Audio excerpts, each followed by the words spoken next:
ഒരു ഇവാലുവേഷന് വന്നൊരു ടീം എന്നോട് ചോദിച്ചു, Paul what is your dream? ഞാൻ പറഞ്ഞു, എൻ്റെ dream I want to see ESAF brand across all the regions of India. അവരെന്നെ കളിയാക്കി ചിരിച്ച്, ഒരു ചിരി കാണുമ്പോൾ നമുക്കറിയാമല്ലോ നമ്മളെ കളിയാക്കി ചിരിച്ചു പോയി. പക്ഷേ ഇന്നിപ്പോൾ 20 വർഷം കഴിയുമ്പോൾ you cannot miss ESAF brand. അത് നാഗാലാൻഡിലെ കൊഹിമ മുതൽ ഗുജറാത്തിൽ, അതുപോലെ ഡെറാഡൂൺ മുതൽ കന്യാകുമാരി വരെ ഇന്ത്യയുടെ എല്ലാ റീജിയൻസിലും 26 സ്റ്റേറ്റിൽ ഇസാഫ് ബ്രാൻഡുണ്ട്. ജ്യോതിലാഷ് തുടങ്ങിയത്, ഉജാല തുടങ്ങിയത് തന്നെ ഒരു ടൈനി ഇൻഡസ്ട്രീസ് എന്നുള്ള നിലയ്ക്ക് 5 ആൾക്കാർ വെച്ചിട്ട് 5000 രൂപ മുടക്ക് മുതൽ 5 ആൾക്കാർ 5 സെയിൽസ് അങ്ങനെ തുടങ്ങിയതാണ്. താങ്കൾ സൂചിപ്പിച്ച പോലെ പലരും ആദ്യമായിട്ട് ക്യാമറയുടെ മുമ്പിൽ വന്നത് ഒരുപക്ഷെ മെഡിമിക്സിന്റെ പരസ്യത്തിലൂടെ ആയിരിക്കും. തൃഷയുണ്ട്, വിദ്യാബാലനുണ്ട്, ആ കാലത്തുള്ള മലയാളത്തിൽ തന്നെ രോഹിണി, അങ്ങനെ കുറേ പേരുണ്ട്. എത്രയോ ആളുകൾ നമ്മുടെ പരസ്യത്തിലൂടെ പിന്നീട് വന്നിട്ടുണ്ട്. അതുപോലെ സംഗീതം തന്നെ മെഡിമിക്സ് ഇപ്പം അന്ന് നമ്മൾ പറഞ്ഞ മാതിരി ഏഷ്യാനെറ്റിന് വേണ്ടി നമ്മൾ ചെയ്ത ആദ്യത്തെ പരസ്യത്തിലെ ജിങ്കിൾ ചെയ്തത് അന്നത്തെ ദിലീപാണ്, ചെറുപ്പക്കാരൻ പയ്യൻ. ഇന്നത്തെ AR റഹ്മാനായിട്ട് മാറുന്നത്. മക്കളെ വളർത്തുന്നത് പോലെയാണ് നമ്മുടെ ബ്രാൻഡും. അത് ചിലപ്പോൾ വീഴും, ചിലപ്പോൾ നമ്മളോട് തല്ലുപിടിക്കും, അനുസരിക്കാതിരിക്കും. പക്ഷെ നമ്മുടെ മക്കളല്ലാണ്ട് ആവുന്നില്ലല്ലോ. ആ മകനെയോ മകളെയോ വളർത്തുന്ന പാഷനോട് കൂടി വേണം നമ്മൾ ബ്രാൻഡിനെ വളർത്തുവാനായിട്ട്. അപ്പോൾ ഒരു കുഞ്ഞ് വളർന്നു വരുന്ന സമയത്ത് അതിന് പറ്റുന്ന ഭക്ഷണം കൊടുക്കുക, അതിന് പറ്റാത്ത ഭക്ഷണം, ദഹിക്കാത്ത ഭക്ഷണം കൊടുക്കരുത്. നമ്മളിങ്ങനെ ഗുഡ് പേരൻറ്റിങ്ങിനെ കുറിച്ചൊക്കെ പഠിക്കുമ്പോൾ ലിക്വിഡ് ഫുഡ്, സോളിഡ് ഫുഡ് എന്നൊക്കെ കേട്ടിട്ടില്ലേ? അതേപോലെ ബ്രാൻഡിൻ്റെ വളർച്ചയിൽ നമുക്ക് ആവശ്യമുള്ളത് മാത്രമേ ഈ ബ്രാൻഡിന് കൊടുക്കാവൂ.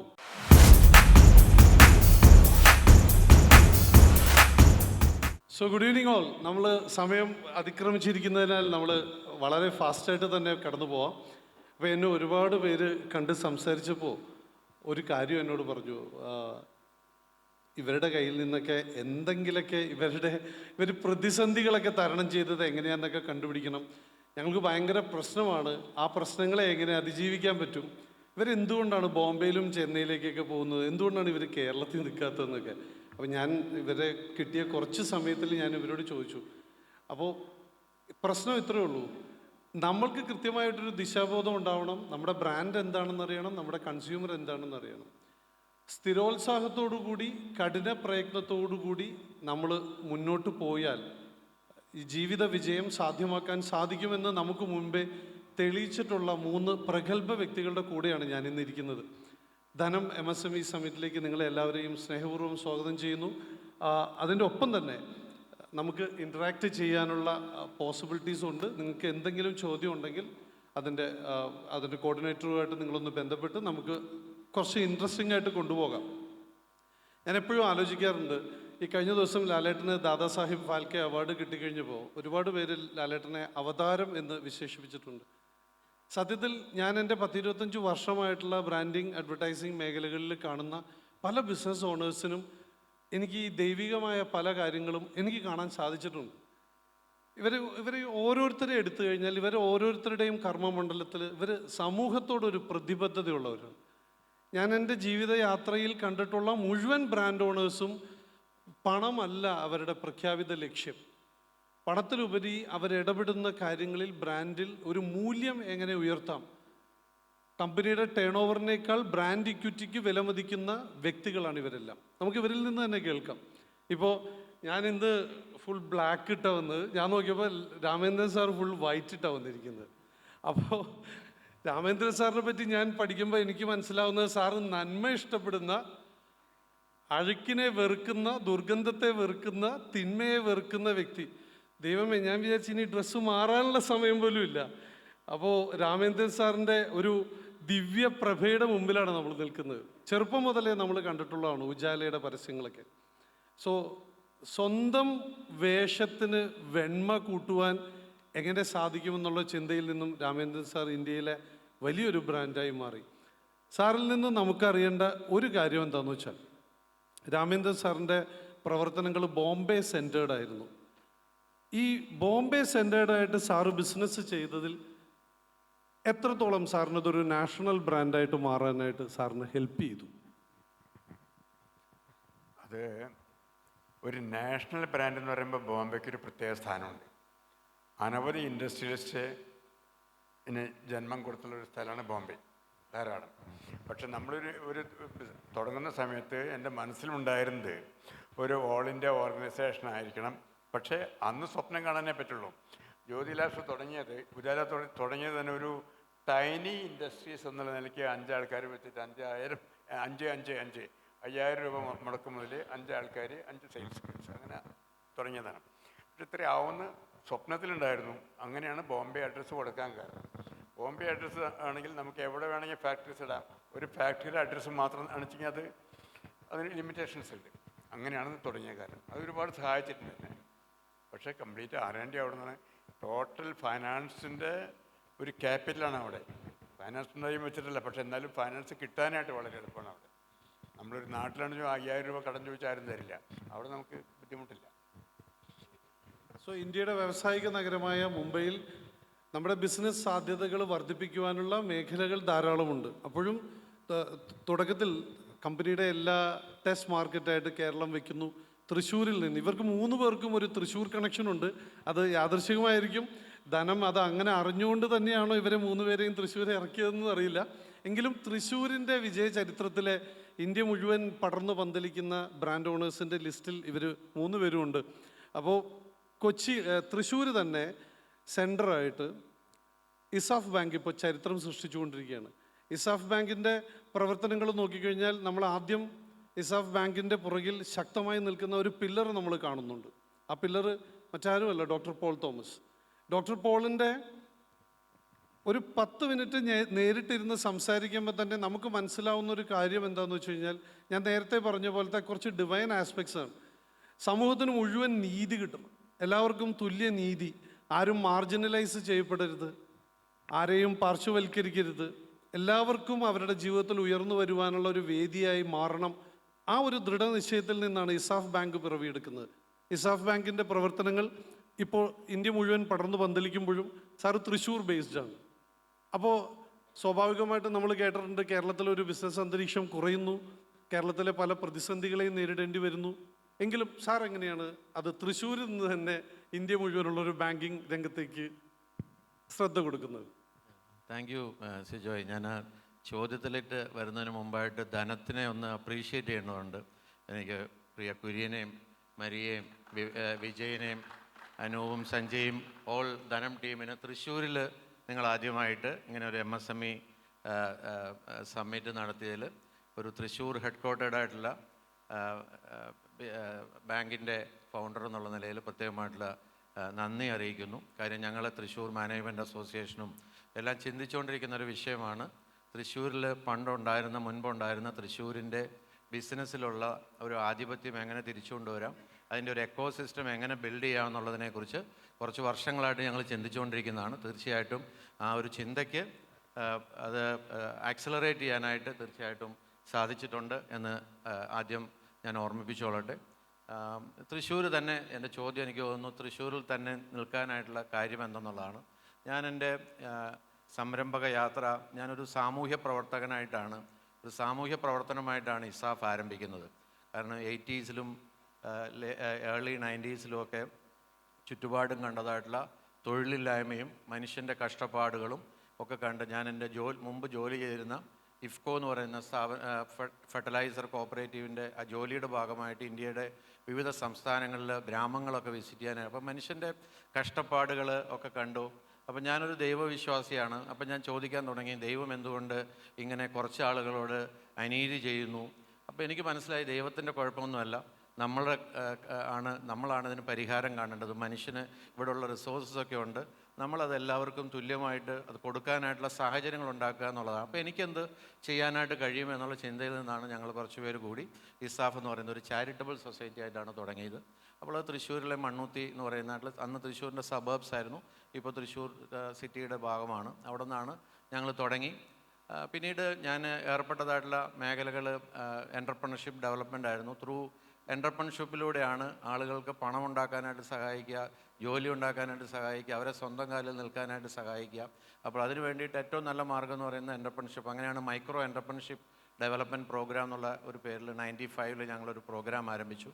അത് പിന്നീട് ബംഗ്ലാദേശിലെ ഗ്രാമീൺ ബാങ്കിൻ്റെ പ്രൊഫസർ മുഹമ്മദ് യൂനുസ് ആരംഭിച്ച ഗ്രാമീൺ ബാങ്കിൻ്റെ മാതൃകയിൽ മൈക്രോ ക്രെഡിറ്റ് പ്രോഗ്രാംസ് ഇന്ത്യയിൽ തന്നെ ആദ്യത്തെ പയനിയേഴ്സിലൊന്നാണ് ഇസാഫ്. അപ്പം ഇന്ത്യയുടെ ഞങ്ങൾ തുടങ്ങിയപ്പോൾ തന്നെ എനിക്കൊരു നാഷണൽ വിഷൻ ഉണ്ടായിരുന്നു. ഞങ്ങൾ ചാരിറ്റബിൾ സൊസൈറ്റി രജിസ്റ്റർ ചെയ്യപ്പോൾ തന്നെ അത് പാൻ ഇന്ത്യ ഒരു ഓപ്പറേഷൻ ആയിട്ടാണ്. കാര്യം ട്രാവൻകൂർ കൊച്ചിൻ ആക്ടിലാണ് രജിസ്റ്റർ ചെയ്തതെങ്കിൽ ഒരു പാൻ ഇന്ത്യ ഓപ്പറേഷനായിട്ടാണ് ചെയ്തത്. പിന്നീട് പ്രധാനപ്പെട്ട ചോദ്യം എന്തുകൊണ്ട് തൃശ്ശൂർ തന്നെ നിൽക്കുന്നു എന്നുള്ളതാണ് പ്രധാനപ്പെട്ട ചോദ്യം. അപ്പോൾ അതിലോട്ട് അപ്പം അങ്ങനെ വളർച്ചയുടെ ഓരോ ഘട്ടത്തിൽ പിന്നീടാണ് അത് ഒരു സോഷ്യൽ ബിസിനസ്സായിട്ട് മാറ്റി. ഫിനാൻസി micro credit 2008 micro finance NBFC ആയി. പിന്നീട് ഞങ്ങൾക്ക് 2015 RBI ഒരു ബാങ്ക് സ്മോൾ ഫിനാൻസ് ബാങ്കിനുള്ള ഇൻ പ്രിൻസിപ്പൽ ലൈസൻസ് തന്നു. 2017 അത് ബാങ്ക് ലോഞ്ച് ചെയ്തു. അപ്പോൾ ബാങ്ക് തുടങ്ങുന്ന സമയത്ത് പല കൺസൾട്ടൻസും പലരും എന്നെ അഡ്വൈസ് ചെയ്തിരുന്നു, ബോംബെക്ക് പോകുന്നതാണ് നല്ലത്, ബോംബെ രജിസ്റ്റേർഡ് ഓഫീസൊക്കെ വെക്കുന്നതാണ് നല്ലത്, ആളുകളെ കിട്ടാനായിട്ട് രാമേന്ദ്രേട്ടൻ പറഞ്ഞതുപോലെ ഫണ്ട് റേസ് ചെയ്യാനൊക്കെ ആയിട്ട് ഏറ്റവും നല്ലത് ബോംബെയിലായിരിക്കുന്നതാണെന്നൊക്കെയുള്ള അഡ്വൈസൊക്കെ കിട്ടി. പക്ഷേ എൻ്റെ ചിന്താഗതി എന്ന് ചോദിച്ചാൽ ഞാൻ തൃശ്ശൂരിൽ നിന്ന് മണ്ണൂത്തിയിൽ നിന്ന് അവിടുത്തെ ഒരു വാടക വീട്ടിൽ നിന്ന് ആരംഭിച്ചതായിട്ടുള്ള പ്രവർത്തനമാണ് ഇത്. അന്നിപ്പോൾ ആ പ്രവർത്തനം കൊണ്ടത് വലുതായി ഒരു ബാങ്കായി. ബാങ്ക് ആകുമ്പോൾ അതിൻ്റെ ബെനിഫിറ്റ് എൻ്റെ ആ ലോക്കൽ കമ്മ്യൂണിറ്റിക്ക് അതിൻ്റെ ബെനിഫിറ്റ് കിട്ടണം എന്നുള്ളതായിട്ടുള്ള വലിയൊരു ചിന്ത എനിക്കുണ്ടായിരുന്നു. അപ്പോൾ അതുകൊണ്ടാണ് ഞാൻ തൃശ്ശൂരിൽ തന്നെ മണ്ണൂത്തിയിൽ തന്നെ ഞങ്ങൾ തുടങ്ങിയ അതേ സ്ഥലത്ത് ചെറിയ സ്ഥലത്ത് തന്നെ അത് ഹെഡ് ഓഫീസ് വെച്ചു. അതിൻ്റെ ഒരു ഔട്ട്കം എന്ന് പറയുന്നത് ഇന്നിപ്പോൾ ഒരു 1200 പേര് മണ്ണൂത്തിയിൽ, ചെറിയ സ്ഥലമാണ്, അതിൻ്റെ ചുറ്റുപാടുമായിട്ട് പല സ്ഥലത്തായിട്ട് വർക്ക് ചെയ്യുന്നുണ്ട്. ഇന്നിപ്പോൾ ആളുകൾ വീട് കെട്ടുന്ന അപ്സ്റ്റെയർ എടുക്കുന്നത് ഇസാഫിലെ ആൾക്കാർക്ക് വാടകയ്ക്ക് കൊടുക്കാമെന്ന് പറഞ്ഞിട്ടാണ്. കൊമേഴ്ഷ്യൽ ബിൽഡിങ്സ് കെട്ടുന്നത് ഇസാഫ് വാടകയ്ക്ക് എടുക്കുന്നുള്ള പ്രതീക്ഷയിലാണ് ബിൽഡിങ് കെട്ടുന്നത്. അവിടുത്തെ ഓട്ടോറിക്ഷക്കാർക്ക് ഓട്ടം, ടാക്സിക്ക് ഓട്ടം, ഹോട്ടലുകൾക്ക്. സോ ഇങ്ങനെയാണ് ഒരു ബിസിനസ്, ഒരു എക്കോസിസ്റ്റം, ഒരു കമ്മ്യൂണിറ്റിയെ എങ്ങനെയാണ് എക്കണോമിക്കലി ആയിട്ട് ഡ്രിവൻ ചെയ്യുന്നതെന്നുള്ളതാണ്. അപ്പം എനിക്കത്, ഞാൻ ബോംബെ ചെന്നാൽ ഞാൻ പലരിലും ഒരാളാണ്. പക്ഷേ മണ്ണൂത്തിയിലാകുമ്പോൾ എനിക്കിത് അടുത്ത് നിന്ന് ഇതിൻ്റെ മാറ്റങ്ങൾ എനിക്ക് കാണാനായിട്ട് സാധിക്കും. പിന്നെ കേരളത്തിൽ, ഇന്ത്യയിൽ ഇപ്പോൾ എനിക്കറിയാം ഇന്ത്യയിൽ മുഴുവൻ എല്ലാ സ്ഥലത്തും നമുക്ക് ബിസിനസ് ബ്രാഞ്ചസ് ഉണ്ട്. ഒരു കാര്യം, കേരളം അത്ര മോശമായിട്ടുള്ള സ്ഥലമൊന്നുമല്ല ബിസിനസ് ചെയ്യാനായിട്ട്. ഓഫ് ലേറ്റ് ഇപ്പോൾ ഒരു വളരെ എൻ്റർപ്രണർഷിപ്പ് ഒരു കൺസെപ്റ്റ്, ഒരു ധനമൊക്കെ അതിൽ മുഖ്യ പങ്ക് വഹിച്ചിട്ടുണ്ട്. നമ്മളുടെ ഒരു സംസ്കാരം അങ്ങനെ രൂപപ്പെടുത്തിയെടുക്കുന്നതിൽ. ഇപ്പം നമുക്കൊരു പ്രശ്നമുണ്ടെങ്കിൽ, ഇപ്പോൾ ഇവിടെ നമുക്ക് മുഖ്യമന്ത്രിയെ, അത് ഇടതുപക്ഷമായാലും വലതുപക്ഷമായാലും നമുക്ക് മുഖ്യമന്ത്രിയുടെ അടുത്ത് പോകാം. ഞങ്ങളുടെ ഇസാഫ് ഫൗണ്ടേഷൻ ഇപ്പം ഞങ്ങൾ ഫാർമർ പ്രൊഡ്യൂസർ ഓർഗനൈസേഷൻസ് പ്രൊമോട്ട് ചെയ്തിട്ടുണ്ട്. അപ്പോൾ അവരിലൂടെ ഒരു മൈക്രോ ലെയർ പ്രോജക്റ്റ് പൈലറ്റ് ചെയ്തുകൊണ്ടിരിക്കുകയാണ് പാലക്കാട്. അപ്പോൾ അതിൻ്റെ ഭാഗമായിട്ട് അത് കുറേ നാളായിട്ട് ഇങ്ങനെ ലാഗ് ചെയ്യാണ്. ഒരു പ്രോബ്ലം, 1000 കോഴി വളർത്തുന്നതിന് ഇവിടെ പൊള്യൂഷൻ കൺട്രോൾ ബോർഡിൻ്റെ സർട്ടിഫിക്കറ്റ് വേണം. സാധാ പാവം കൃഷിക്കാരന് ഇതിൻ്റെ പുറകെ നടക്കാൻ തുടങ്ങിയിട്ട് കുറേ നാളായി. ഞാൻ എൻ്റെ ടീം വന്നിരുന്നു. അപ്പോൾ അവരോട് പറഞ്ഞു, രാജീവ് മിനിസ്റ്ററെ കാണണം, ഈ വിഷയം ഒന്ന് ശ്രദ്ധയിൽപ്പെടുത്തണമെന്ന് പറഞ്ഞു. അപ്പോൾ അദ്ദേഹം അവരവിടെ ഒരു മെമ്മോറാണ്ടം ഒക്കെ ആയിട്ട് വന്നു. മിനിസ്റ്ററെ കണ്ടു, രാവിലെ കണ്ടു. അദ്ദേഹം പറഞ്ഞു, ഞാനിതിൽ ഉടനെ ടേക്കപ്പ് ചെയ്യാം. ഇതിന് മുമ്പേ തന്നെ ഞാൻ പ്രിൻസിപ്പൽ സെക്രട്ടറിയോട് ഞാൻ പറഞ്ഞത്, ഈ ഒരു ആക്സസ് ഇന്ത്യയിൽ മറ്റെവിടെയും നമുക്ക് കിട്ടുമെന്ന് എനിക്ക് തോന്നുന്നില്ല. അപ്പോൾ അതുകൊണ്ട് പ്രശ്നങ്ങളൊക്കെ ഉണ്ടാവും, പ്രശ്നങ്ങൾ എല്ലാ സ്ഥലത്തും പ്രശ്നങ്ങളുണ്ട്. അപ്പോൾ അതുകൊണ്ട് പിന്നെ നമ്മുടെ ഹോം സ്റ്റേറ്റിൽ നമ്മൾ ജനിച്ചു വളർന്ന സ്ഥലത്ത് നമ്മൾ വലുതാവുമ്പോൾ നമുക്ക് തിരിച്ചു കൊടുക്കാനായിട്ട് എങ്ങനെ പറ്റും എന്നുള്ളതാണ് എന്നെ ഡ്രൈവ് ചെയ്യുന്നതായിട്ടുള്ള കാര്യം. Yes, thank you sir. അപ്പോൾ നമ്മളിവിടെ മനുഷ്യന് നീതി കിട്ടണം, അത് എൻ്റെ നാടിൽ ജനങ്ങൾക്ക് ഉണ്ടാകുന്ന കഷ്ടപ്പാടിന് എനിക്കൊരു ശ്രദ്ധ കിട്ടണമെങ്കിൽ ഞാനിവിടെ തന്നെ ഉണ്ടാകണം എന്നുള്ളൊരു ചിന്തയും ഡോക്ടർ പോളിനെ മുന്നോട്ട് നയിക്കുന്നു. ഒപ്പം നമ്മളിവിടെ മനുഷ്യന് നന്മയുണ്ടാവണമെന്നുള്ള ആളെ പരിചയപ്പെടുന്നു, മനുഷ്യന് നീതി കിട്ടണമെന്ന് പറയുന്നു. അവിടെ ഒരാൾ മനുഷ്യന് സൗന്ദര്യം ഉണ്ടാവണമെന്ന് ചിന്തിക്കുന്നു. അതിൽ തെറ്റില്ല.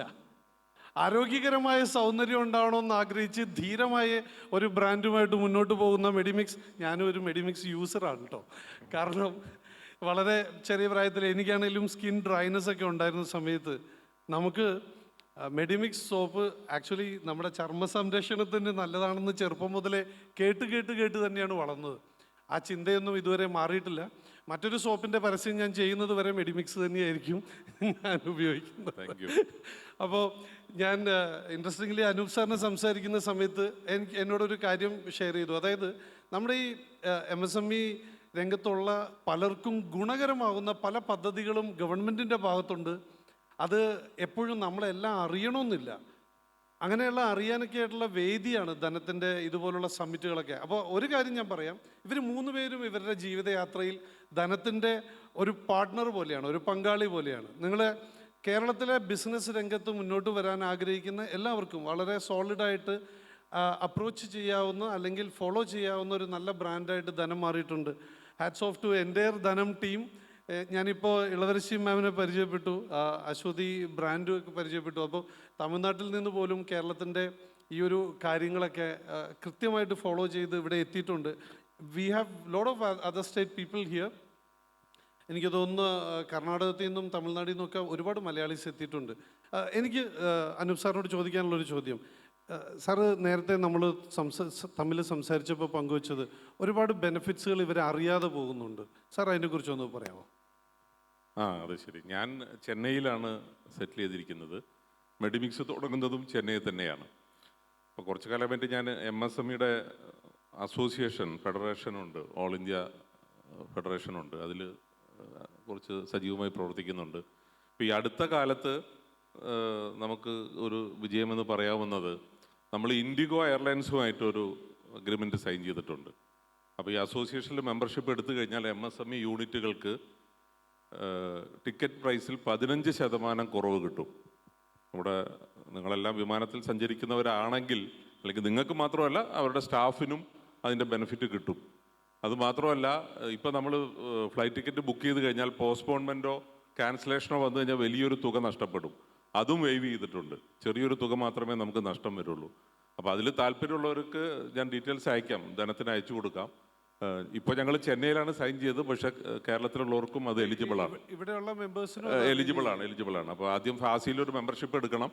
അത് ചെറിയൊരു തുകയുള്ളൂ, 1300 രൂപയുള്ളൂ മെമ്പർഷിപ്പ് തുക.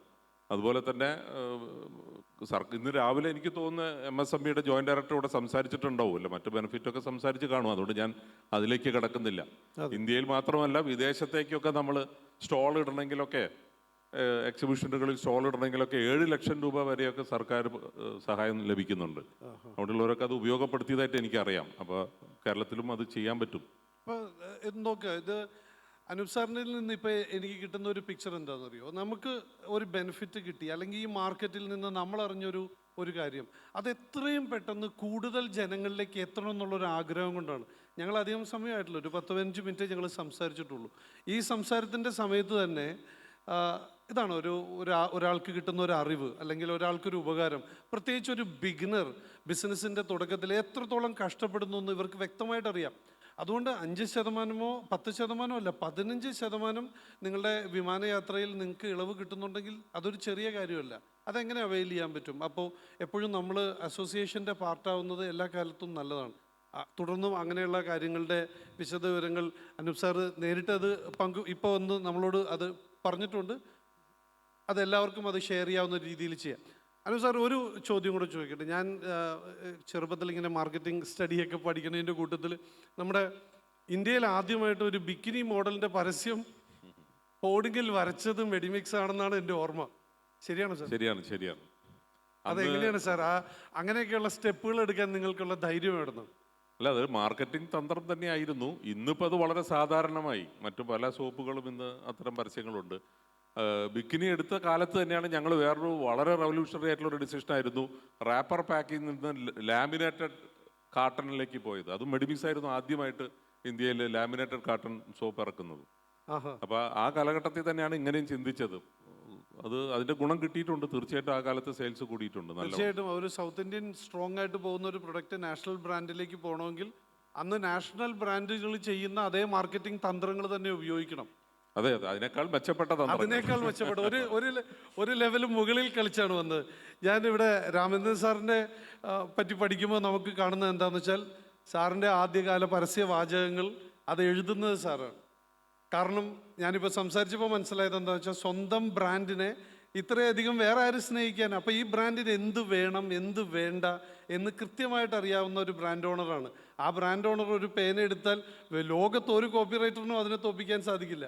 സ്വന്തമായിട്ട് ആർട്ട് വർക്ക് ഡിസൈൻ ചെയ്ത് പത്രം ഓഫീസുകളിൽ ഡയറക്റ്റായിട്ട് കൊടുത്തിട്ടുള്ള ഒരു കാര്യമുണ്ട്. സാർ, തുടക്കത്തിൽ നമ്മളെല്ലാ ബ്രാൻഡ് ഓണേഴ്സിനും ഫേസ് ചെയ്യുന്നൊരു ബുദ്ധിമുട്ടാണ്, അഡ്വർടൈസിങ്ങിലും മാർക്കറ്റിങ്ങിലും പൈസ സ്പെൻഡ് ചെയ്യാനില്ല. അപ്പോൾ സാർ, ഇന്ന് ഞങ്ങളെയൊക്കെ വിസ്മയിപ്പിക്കുന്ന ഒരു വലിയ ബ്രാൻഡ് എത്തി. ഈ ഒരു തുടക്കത്തിൽ സാറിനെ ബ്രാൻഡിങ്ങിനും അഡ്വർടൈസിങ്ങിനും ഒക്കെ എന്തായിരുന്നു സാറ് സ്വീകരിച്ച വഴികൾ എന്താണ്? നാഷണൽ ബ്രാൻഡ് എങ്ങനെ ബിൽഡപ്പ് ചെയ്യാന്നുള്ളൊരു കാര്യമാണ്. ഇത് ഇവിടെ നമ്മളിപ്പോൾ ഈ ഒരു ഇതിൻ്റെ MSME എന്നുള്ളൊരു വിഭാഗത്തിനാണ് ഇവിടെ ഇരിക്കുന്നവരെല്ലാവരും ഉള്ളത്. MSME എന്ന് പറയുമ്പോൾ ഞാൻ തുടങ്ങിയതൊരു ടൈനി ഇൻഡസ്ട്രി എന്നുള്ള നിലയ്ക്കായിരുന്നു ഞാൻ പറഞ്ഞു. അവിടുന്ന് എങ്ങനെ നാഷണൽ ബ്രാൻഡ് കെട്ടിപ്പടുക്കാം അതാണ് നമ്മുടെ ഇന്നത്തെ ചർച്ചാ വിഷയം. അതിനെക്കുറിച്ച് നമ്മൾ സംസാരിക്കുന്നത് ഞാൻ അങ്ങനെ പെട്ടെന്ന് അങ്ങനെ പോയതില്ല. ഓരോ ജില്ല വെച്ച് കഴിഞ്ഞാൽ അത് പിന്നെ അടുത്ത സംസ്ഥാനത്തിലേക്ക് പോയി. ഇന്നത്തെ ഈ ക്വസ്റ്റ്യൻ ഹോൾ ഇന്ത്യയിൽ ഒരു ബ്രാൻഡ് കെട്ടിപ്പടുക്കണമെങ്കിൽ, പ്രത്യേകിച്ച് കൺസ്യൂമർ ഗുഡ്സ് അല്ലെങ്കിൽ ഏതെങ്കിലും ഗുഡ്സ് റിലേറ്റഡ് ആണെങ്കിൽ, സർവീസിൻ്റെ കാര്യമല്ല ഞാൻ പറയുന്നത്, അങ്ങനെയാണെങ്കിൽ നമുക്ക് ഒരുപാട് ചലഞ്ചസ് ഉണ്ട്. Start as A small distance. ഞാൻ ഉപയോഗിച്ച വഴി അതാണ്, എനിക്കത് സാധിക്കുമായിരുന്നുള്ളൂ. പക്ഷേ ഇന്ന് ഇന്ത്യയിൽ മാത്രമല്ല, മലേഷ്യയിൽ പോലും നമ്മുടെ ബ്രാൻഡ് വളരെ സുലഭമാണ്. മാർക്കറ്റ് ഷെയറിൽ ഏറ്റവും ഹയസ്റ്റ് ആയിട്ട് നിൽക്കുന്നതാണ് ഉജാല അതിൻ്റെ പ്രൊഡക്ട്സ്. പക്ഷേ ഇങ്ങനെ ചെയ്യണമെങ്കിൽ നമുക്ക് ഒരുപാട് ചലഞ്ചസ് ഉണ്ട്. ആ ചലഞ്ചസ് നമ്മൾ ഓരോരുത്തരും മനസ്സിലാക്കണം. ഒന്ന്, നമ്മുടെ MSME എന്ന് പറയുന്നത് മിക്കവാറും കേരളത്തിൽ പ്രൊഡ്യൂസ് ചെയ്യുന്നതാണ്. ഇവിടുത്തെ MSME എന്ന് പറഞ്ഞാൽ പ്രൊഡ്യൂസ് ചെയ്യുന്ന ഗുഡ്സ്. ഇത് നമ്മുടെ ചലഞ്ചസ് എന്താ വെച്ചാൽ, നമ്മുടെ ഇന്ത്യയിലൊരു അറ്റത്താണ് കിടക്കണം. ഇവിടുന്ന് ഉണ്ടാക്കിയിട്ട് പ്രൊഡ്യൂസ് ചെയ്തിട്ട് ഓൾ ഇന്ത്യയിൽ എത്തിക്കണമെങ്കിൽ അത് പ്രോബ്ലംസ് ഉണ്ട്. രണ്ടാമത് ഭാഷ. എല്ലാ സംസ്ഥാനങ്ങളിലും ഭാഷ വേറെയാണ്. ഓരോരുത്തർ കൺസംപ്ഷൻ പാറ്റേണും വേറെയാണ്. ഇതെല്ലാം അറിഞ്ഞുകൊണ്ട് മാത്രമേ നമുക്ക് ഒരു ഓൾ ഇന്ത്യ ബ്രാൻഡിനെ കുറിച്ച് ചിന്തിക്കാനായിട്ട് സാധ്യമുള്ളൂ. അതല്ലെങ്കിൽ നമ്മൾക്കൊക്കെ സാധിക്കുന്നത് ഞാൻ ചെയ്ത പോലെ ഒരു ജില്ല, ഒരു സംസ്ഥാനം, ആ സംസ്ഥാനം കഴിഞ്ഞിട്ട് അത് കുറച്ച് ഫിനാൻഷ്യൽ ഒരു ബാക്ക്ഗ്രൗണ്ട് കിട്ടുമ്പോൾ അടുത്ത സംസ്ഥാനത്തേക്ക് പോവുക. എന്നാലും നമ്മൾ ഒരു ഗുഡ്സ് ആണെങ്കിൽ ട്രാൻസ്പോർട്ടേഷൻ കോസ്റ്റ് വെരി ഹൈ. അപ്പോൾ അതുകൊണ്ട് പല സംസ്ഥാനങ്ങളിലും അത് നമുക്കൊരു വളം കൂടിയാണ് കേട്ടോ. ഞാൻ അങ്ങനെ ചെയ്ത്. ഇപ്പം നമുക്ക് ഒരു 16 സംസ്ഥാനങ്ങളായിട്ട് 23 ഫാക്ടറി ഉണ്ട്. അപ്പോൾ യുവർ പ്രൊഡക്ഷൻ ഈസ് സംതിങ്. ആ പ്രൊഡക്ഷൻ ചെയ്യുന്നതിൻ്റെ അടുത്ത് തന്നെ നിങ്ങൾക്ക് മാർക്കറ്റിംഗ് ചെയ്യാനും പറ്റും. നാഷണൽ ലെവലിൽ പരസ്യം ചെയ്യണമെന്ന് നമുക്ക് ഒരു എല്ലാ റീജിയണൽ ലാംഗ്വേജിലും ചെയ്തതിന് ശേഷമാണ് നാഷണൽ ലെവലിൽ ഹിന്ദിയിലേക്ക് പോയത്. അതിനോട് കൂടിയിട്ട് പെട്ടെന്നാണ് മാർക്കറ്റ് വളർന്നത്, പെട്ടെന്നാണ് ബിസിനസ് വളർന്നത്. അപ്പോൾ അങ്ങനെ നമുക്ക് നമ്മുടെ ഈ MSME എന്നുള്ള നിലയ്ക്ക് ഇവിടുന്ന് നമുക്ക് ഗ്രോ ചെയ്ത് പോകണമെങ്കിൽ ആ ഒരു സ്ട്രാറ്റജി ആയിരിക്കും ഏറ്റവും ബെസ്റ്റ്. കാരണം ഒരു ബ്രാൻഡ് ബിൽഡിംഗ് എന്ന് പറഞ്ഞാൽ അത്ര എളുപ്പമുള്ള കാര്യമല്ല. ബ്രാൻഡ് ബിൽഡിംഗ് എന്ന് പറഞ്ഞാൽ നമ്മൾ പ്രൊഡക്റ്റ് അവൈലബിൾ ആക്കണം, ഡിസ്ട്രിബ്യൂഷൻ ഷിപ്പ് നമ്മൾ ചെയ്യേണ്ടതായിട്ടുണ്ട്. റിയലി എവിടെയൊക്കെ അവൈലബിൾ ആവണം, അതാണ് ഒരു ബ്രാൻഡിങ്ങിൻ്റെ ഒന്ന്. Product should be non. അത് കഴിഞ്ഞാൽ അവൈലബിലിറ്റി ഉണ്ടാവണം. നിങ്ങളുടെ ബ്രാൻഡ് എല്ലായിടത്തും അറിയും, പക്ഷേ നിങ്ങൾക്ക് അവിടെ എത്തിക്കാൻ പറ്റിയില്ലെങ്കിൽ ബുദ്ധിമുട്ടുണ്ട്. അപ്പോൾ ഞാൻ ഒരു ഉദാഹരണം പറയാം. ഞാൻ അങ്ങനെ വീക്ഷിച്ച് ഇങ്ങനെ പലതും നമ്മൾ വീക്ഷിക്കുന്ന സമയത്ത് ഒരു ദാണ്ടി നമുക്ക് എന്നുള്ളൊരു ഒരു ഉപ്പിൻ്റെ പരസ്യം ഉണ്ടായിരുന്നു. കണ്ടമാനം പരസ്യം ചെയ്തു. 60 സെക്കൻഡ് 1.5 മിനിറ്റൊക്കെ ആയിരുന്നു ആ പരസ്യത്തിൻ്റെ ത്രൂ ഔട്ട് ഇന്ത്യ. സോൾട്ട്. പക്ഷെ അവർ വിജയിക്കാൻ പറ്റില്ല. കാരണം നമ്മുടെ പരസ്യം എത്ര വേഗത്തും you can spend money, but physically you have to reach the product. ആ പ്രൊഡക്റ്റ് അവിടെ എത്തിയാൽ മാത്രമേ ബ്രാൻഡിന് വാല്യൂ ഉള്ളൂ. ബ്രാൻഡ് വാല്യൂ എന്ന് പറഞ്ഞിട്ടുണ്ടെങ്കിൽ അതിൻ്റെ ഒന്ന്, വാട്ട് ആർ യു ഗിവിങ്, എന്താണ് നിങ്ങളവർ കൊടുക്കുന്നത്, അത് നിങ്ങൾക്ക് ടൈമിൽ എത്തിക്കുന്നുണ്ടോ, എല്ലാ കടകളിലും എത്തുന്നുണ്ടോ, എല്ലാ ഔട്ട്ലെറ്റിലും എത്തുന്നുണ്ടോ, വളരെ ഇമ്പോർട്ടൻ്റ് ആണ്. പരസ്യം അറിയിച്ചാൽ മാത്രം പോരാ, then you will be failing. And if you are spending money on the brand and if you are not able to reach the product in the shelves, then the brand is failing. അപ്പോൾ ഇതിനെല്ലാം നമ്മുടെ ഇവിടെ ഒരു MSME എന്നുള്ളൊരു meeting ആയതുകൊണ്ട് അതിൻ്റെ ശക്തി അനുസരിച്ച് grow ചെയ്യുന്നതായിരിക്കും ഏറ്റവും ബെസ്റ്റ് എന്നാണ് എനിക്ക് തോന്നുന്നത്. നമ്മളിവിടെ മനസ്സിലാക്കേണ്ടതെന്ന് വെച്ചാൽ നമ്മുടെ പ്രൊഡക്റ്റ് എത്രത്തോളം മികച്ചതായിരിക്കുമോ അത്രത്തോളം മാത്രമേ നമ്മുടെ സ്വീകാര്യത ഉണ്ടാവുള്ളൂ. ബട്ട് ഈക്വലി ഇമ്പോർട്ടൻ്റ് ആണ് നമ്മുടെ ഡിസ്ട്രിബ്യൂഷൻ പാറ്റേൺ. ഡിസ്ട്രിബ്യൂഷൻ പാറ്റേണിലും നമ്മൾ ഫേസ് ചെയ്യുന്നിട്ടുള്ള ഏറ്റവും വലിയ ഒരു പ്രശ്നമാണ് നമ്മുടെ റാക്കിലേക്ക് പോകുമ്പോൾ എടുത്തുകൊണ്ട് പോടാ നിൻ്റെ പ്രൊഡക്റ്റ് എന്നൊക്കെ പറഞ്ഞ് എൻ്റെ ചില ബ്രാൻഡ് ഓണേഴ്സൊക്കെ എന്നോട് പറഞ്ഞിട്ടുണ്ട്. അവരുടെ എനിക്ക് തോന്നുന്നു അനൂപ് സാറിനും അങ്ങനത്തെ അനുഭവങ്ങളുണ്ടാവും. സാർ ഒന്ന് പറയാമോ നമുക്ക് ആ ഡിസ്ട്രിബ്യൂഷൻ രംഗത്തേക്ക് എന്തൊക്കെയാണ് സാറിന് നേരിട്ടുള്ള സെറ്റ് ബാക്കുകൾ എന്തൊക്കെയാണ്?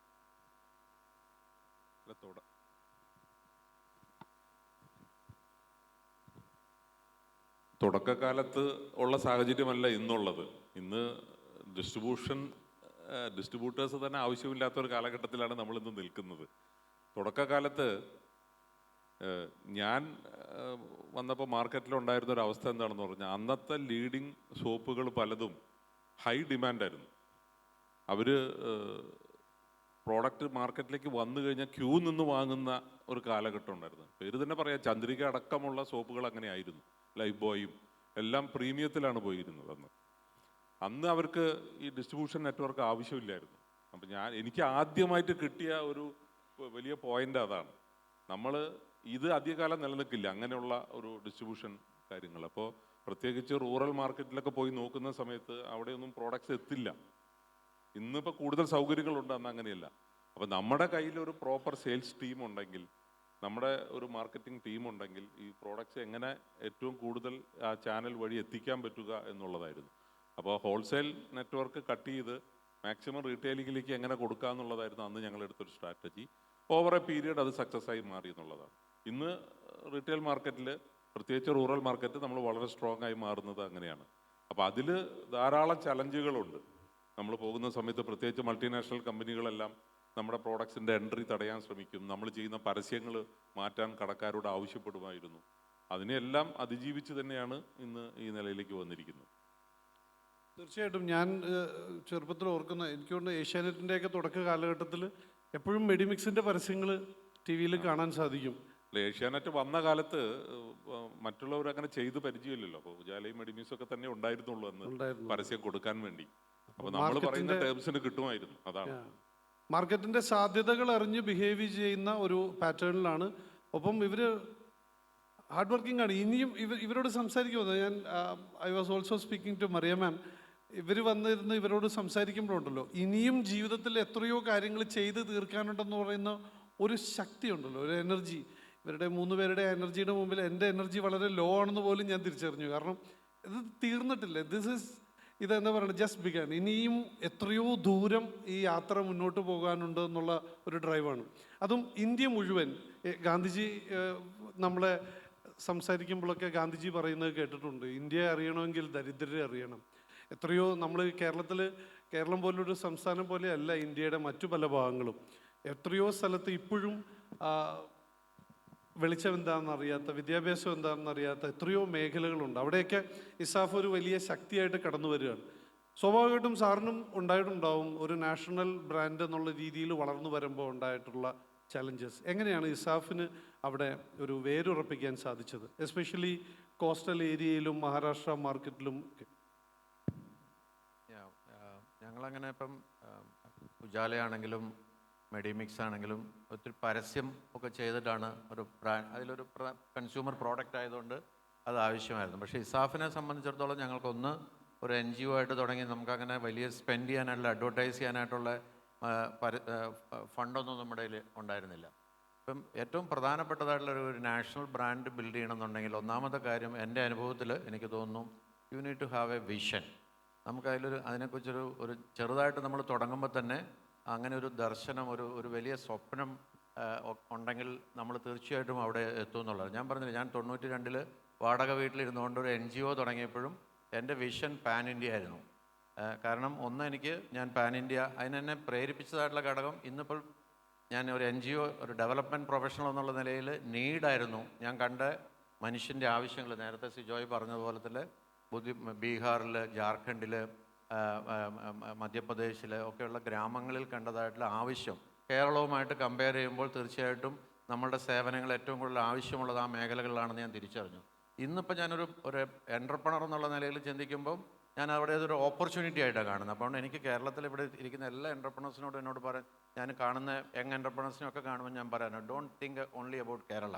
അപ്പം കേരളത്തിൽ വളരെ 3 കോടി ജനങ്ങളെ ഉള്ളൂ, അതിൽ 25% പേര് പുറത്താണ്. അപ്പോൾ നമ്മുടെ ഒരു ബിഗർ മാർക്കറ്റ്, 146 കോടി ജനങ്ങളുള്ള നമ്മൾ ഇന്ത്യയിലിപ്പം സിംഗിൾ GST നാഷണൽ രജിസ്ട്രേഷനിൽ you can do business anywhere. ഇപ്പോൾ കണക്ടിവിറ്റി ഉണ്ട്. അപ്പോൾ തിങ്ക് ബിഗ്. അപ്പോൾ ഒന്നാമത്തെ കാര്യം, നമ്മൾ എവിടെ തുടങ്ങിയാലും നിങ്ങൾക്കൊരു, അപ്പോൾ അതാണ് എൻ്റെ ഒരു പ്രധാനപ്പെട്ട കാര്യം. ഞാനിപ്പോഴും ഓർക്കുന്നുണ്ട് 2005 ഞങ്ങളന്ന് വളരെ ചെറിയ ഒരു മണ്ണൂത്തിയിലെ ഒരു കൊമേഴ്ഷ്യൽ ബിൽഡിങ്ങിൻ്റെ 3rd ഫ്ലോറിൽ ഒരു ചെറിയ ഓഫീസിൽ ഒരു 3000 സ്ക്വയർ ഫീറ്റ് ഓഫീസിലിരിക്കുമ്പോൾ അന്ന് ഞങ്ങൾ NGO ആണ്. അപ്പോൾ NGO അന്ന് സുനാമി കഴിഞ്ഞിട്ടുള്ള സമയമായിരുന്നു. സുനാമിയിൽ കുറേ ഡെവലപ്മെൻറ്റ് പ്രോജക്ട്സ് ഒക്കെ ചെയ്തു. അതിൻ്റെ ഒരു ഇവാലുവേഷൻ വന്നൊരു ടീം എന്നോട് ചോദിച്ചു, Paul what is your dream? ഞാൻ പറഞ്ഞു, എൻ്റെ dream, I want to see ESAF brand across all the regions of India. അവരെന്നെ കളിയാക്കി ചിരിച്ച്, ഒരു ചിരി കാണുമ്പോൾ നമുക്കറിയാമല്ലോ, നമ്മളെ കളിയാക്കി ചിരിച്ചു പോയി. പക്ഷേ ഇന്നിപ്പോൾ 20 വർഷം കഴിയുമ്പോൾ you cannot miss ESAF brand. അത് നാഗാലാൻഡിലെ കൊഹിമ മുതൽ ഗുജറാത്തിൽ, അതുപോലെ ഡെറാഡൂൺ മുതൽ കന്യാകുമാരി വരെ ഇന്ത്യയുടെ എല്ലാ റീജിയൻസിലും 26 സ്റ്റേറ്റിൽ ഇസാഫ് ബ്രാൻഡുണ്ട്. അപ്പോൾ അതുകൊണ്ട് ഞാൻ വീണ്ടും വീണ്ടും ആവർത്തിച്ച് പറയുന്ന കാര്യം, നിങ്ങൾക്കൊരു വിഷൻ ഉണ്ടാവണം. നിങ്ങൾക്ക് നമ്മൾ ചെറിയ പ്രോഡക്റ്റ് ലോഞ്ച് ചെയ്യുന്ന തൃശ്ശൂരിലോ മലപ്പുറത്തോ കോഴിക്കോടോ ലോഞ്ച് ചെയ്യുകയാണെങ്കിലും think big, have a I want to build a national brand എന്നുള്ളതായിട്ടുള്ള. അതിനിടയിൽ ചാലഞ്ചസൊക്കെ ഇതിൽ വരും, പക്ഷേ നമ്മളെ ഡ്രൈവ് ചെയ്യുന്ന നമ്മുടെ സ്വപ്നം ആയിരിക്കണം. പിന്നെ ചെയ്യാനായിട്ട് പറ്റുന്ന പ്രായോഗികം. പിന്നെ ബാങ്ക് തുടങ്ങിയപ്പോൾ ഉള്ളതായിട്ടുള്ള കാര്യം, ബാങ്കിൽ definitely there is a regulatory requirement. We need to reduce our risk. ഒരു കോൺസെൻട്രേഷൻ റിസ്ക് എന്ന് പറയുന്നത് ബാങ്കിനെ സംബന്ധിച്ചോളം വലിയൊരു റിസ്ക്കാണ്. അപ്പോൾ അതുകൊണ്ട് geographical diversification is a must. പിന്നെ ഈ സർവീസ് കൊടുക്കണമെങ്കിൽ ലാസ്റ്റ് മൈൽ കണക്ടിവിറ്റിയും ഫസ്റ്റ് മൈൽ കണക്ടിവിറ്റിയും നമുക്ക് ഉണ്ടെങ്കിൽ മാത്രമേ പറ്റുള്ളൂ. അതുകൊണ്ട് so we have offices in BKC, Bombay BKCയിൽ ഓഫീസുണ്ട്. അതുപോലെ തന്നെ വളരെ റിമോട്ടായിട്ടുള്ള മഹാരാഷ്ട്രയിലെ സിറോഞ്ചയം അല്ലെങ്കിൽ അതുപോലുള്ള സ്ഥലങ്ങളിലൊക്കെ വളരെ ഇൻറ്റീരിയർ ആയിട്ടുള്ള സ്ഥലത്ത്, ഇപ്പോൾ കേരളത്തിൽ തന്നെയാണെങ്കിൽ ഇടുക്കി ജില്ലയിലെ വട്ടവട, കാന്തല്ലൂർ, ഇതുപോലെയൊക്കെയുള്ള ചെറിയ ചെറിയ സ്ഥലങ്ങളിൽ, അട്ടപ്പാടിയിൽ, ചോളയൂരിലുണ്ട്. 3 പഞ്ചായത്തിലായിട്ട് 4 ബ്രാഞ്ച് ഞങ്ങൾ അവിടെ തുടങ്ങിയിട്ടുണ്ട്. അപ്പോൾ ഒന്ന് ഈ റീച്ച് വളരെ ഇമ്പോർട്ടൻ്റ് ആണ്. ഒരു ബാങ്കിങ് ഒരു പ്രോഡക്റ്റ് നമുക്ക് ആൾക്കാർക്ക് കൊടുക്കണമെന്നുണ്ടെങ്കിൽ, പ്രത്യേകിച്ച് ഞങ്ങളുടെ ഒരു സ്മോളർ ലോൺ, ഈ ഫിനാൻഷ്യൽ ഇൻക്ലൂഷനൊക്കെ ചെയ്യണമെങ്കിൽ അതുപോലുള്ള ആളുകൾക്ക് ഏറ്റവും അടുത്തുള്ള പ്രസൻസ് ഉണ്ടാവണം. അപ്പോൾ അത് ഞങ്ങളെ കൊണ്ട് തന്നെ കഴിയില്ല. അതുകൊണ്ട് വി പാർട്ട്നേർഡ് വിത്ത് ഏകദേശം 32 ഇൻസ്റ്റിറ്റ്യൂഷണൽ ബിസിനസ് കറസ്പോണ്ടൻറ്റ് പാർട്ട്നേഴ്സ് ഉണ്ട്.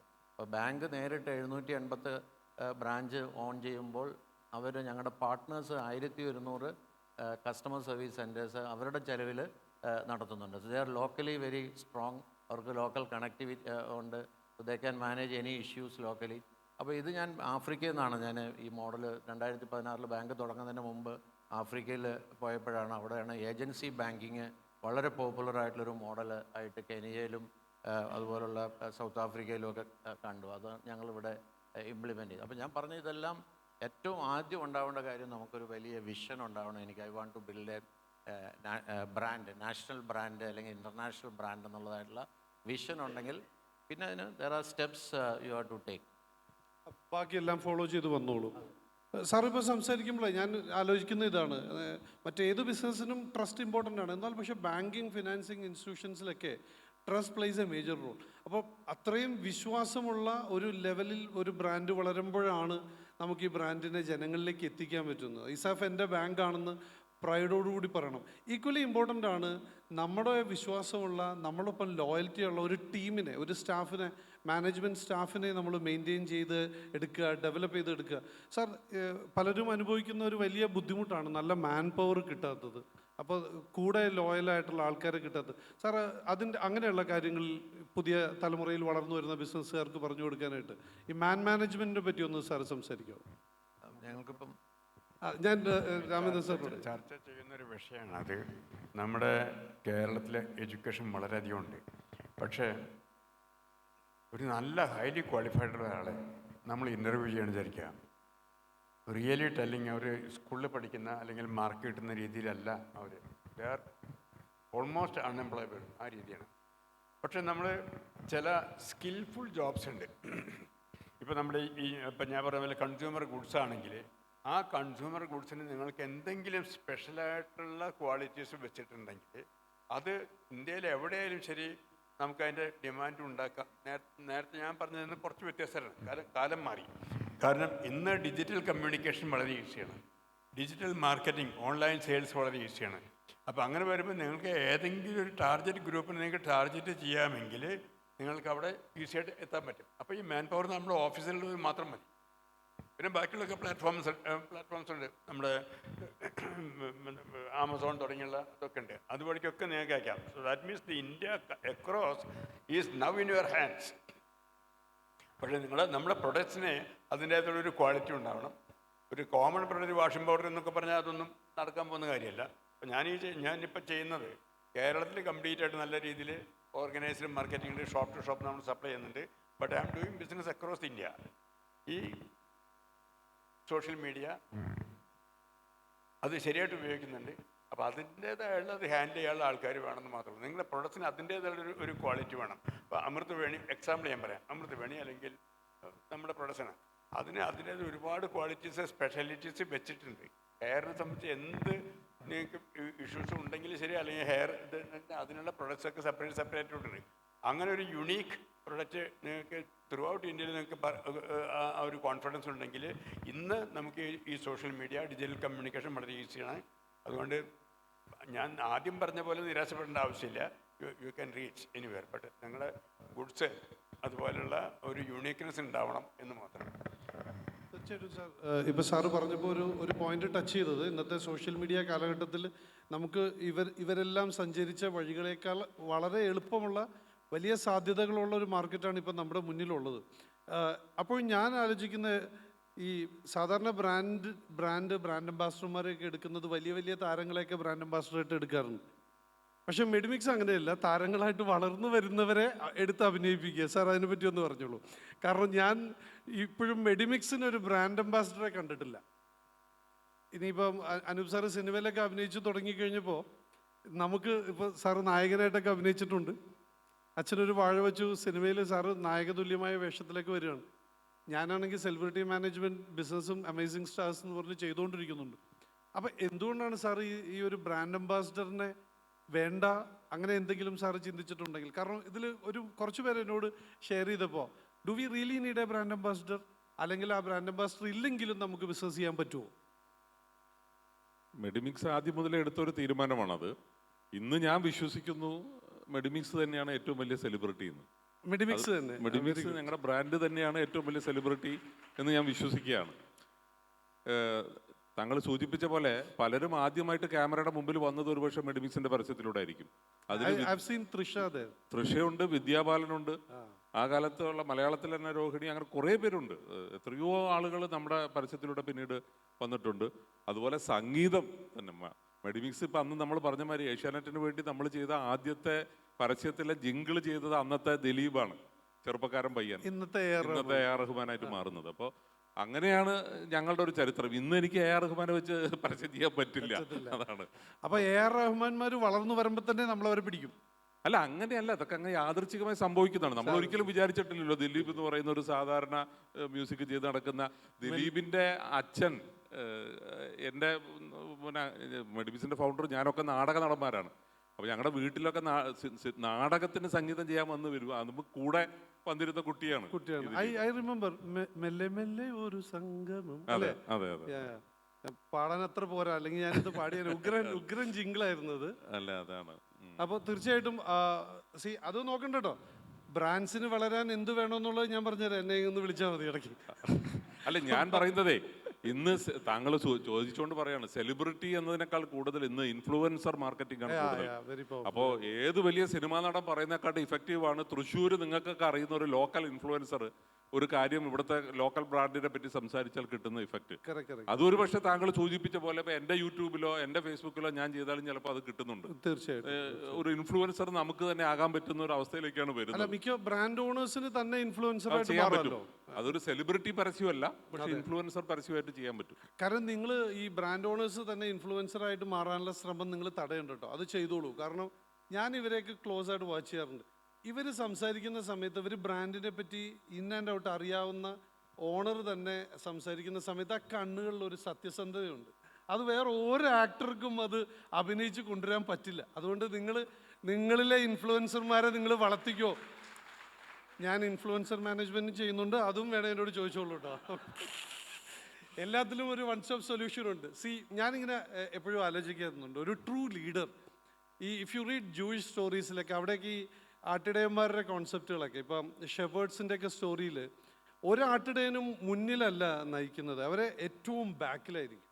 അവരുടെ ഒരു ഫ്ലോക്കിനെ മുന്നോട്ട് നയിക്കുന്ന സമയത്ത് അതിലെ കുറച്ച് സീനിയർ ആയിട്ടുള്ള ആടുകളൊക്കെ തന്നെയായിരിക്കും ഏറ്റവും മുന്നേ നടക്കുന്നത്. ഇതിനെ നമുക്കൊരു ബിസിനസ്സിൻ്റെ രീതിയിലേക്ക് നോക്കിയാൽ ശക്തമായിട്ട് ഈ മാനേജിങ് ഡയറക്ടേഴ്സും ചെയർമാൻമാരുമായിട്ടിരിക്കുന്ന ഇവരൊക്കെ ഇവരുടെ മുഴുവൻ കാഴ്ചകളും കിട്ടുന്ന രീതിയിൽ ഇവർ പുറകിൽ നിന്നാണ് നയിക്കുന്നത്.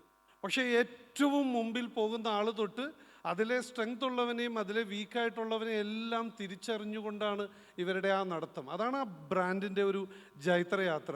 നിങ്ങൾ ഈ ഷെപ്പേർഡ്സിൻ്റെ പടം നോക്കിക്കഴിഞ്ഞാൽ അറിയാം, അവരുടെ കയ്യിൽ ഒരു ആടുണ്ടാവും. അത് ചിലപ്പോൾ കാലൊടിഞ്ഞ ആടായിരിക്കും, ചിലപ്പോൾ കൂട്ടത്തിലെ ഒരു കുറുമ്പനായിട്ടുള്ള ആടായിരിക്കും, ചിലപ്പോൾ നമ്മുടെ മാനേജ്മെൻറ്റ് സ്റ്റാഫിൽ പല സ്റ്റാഫും നമ്മുടെ രീതിയിൽ ചിലപ്പോൾ പറ്റാതെ ഉള്ള ഒരാളായിരിക്കാം.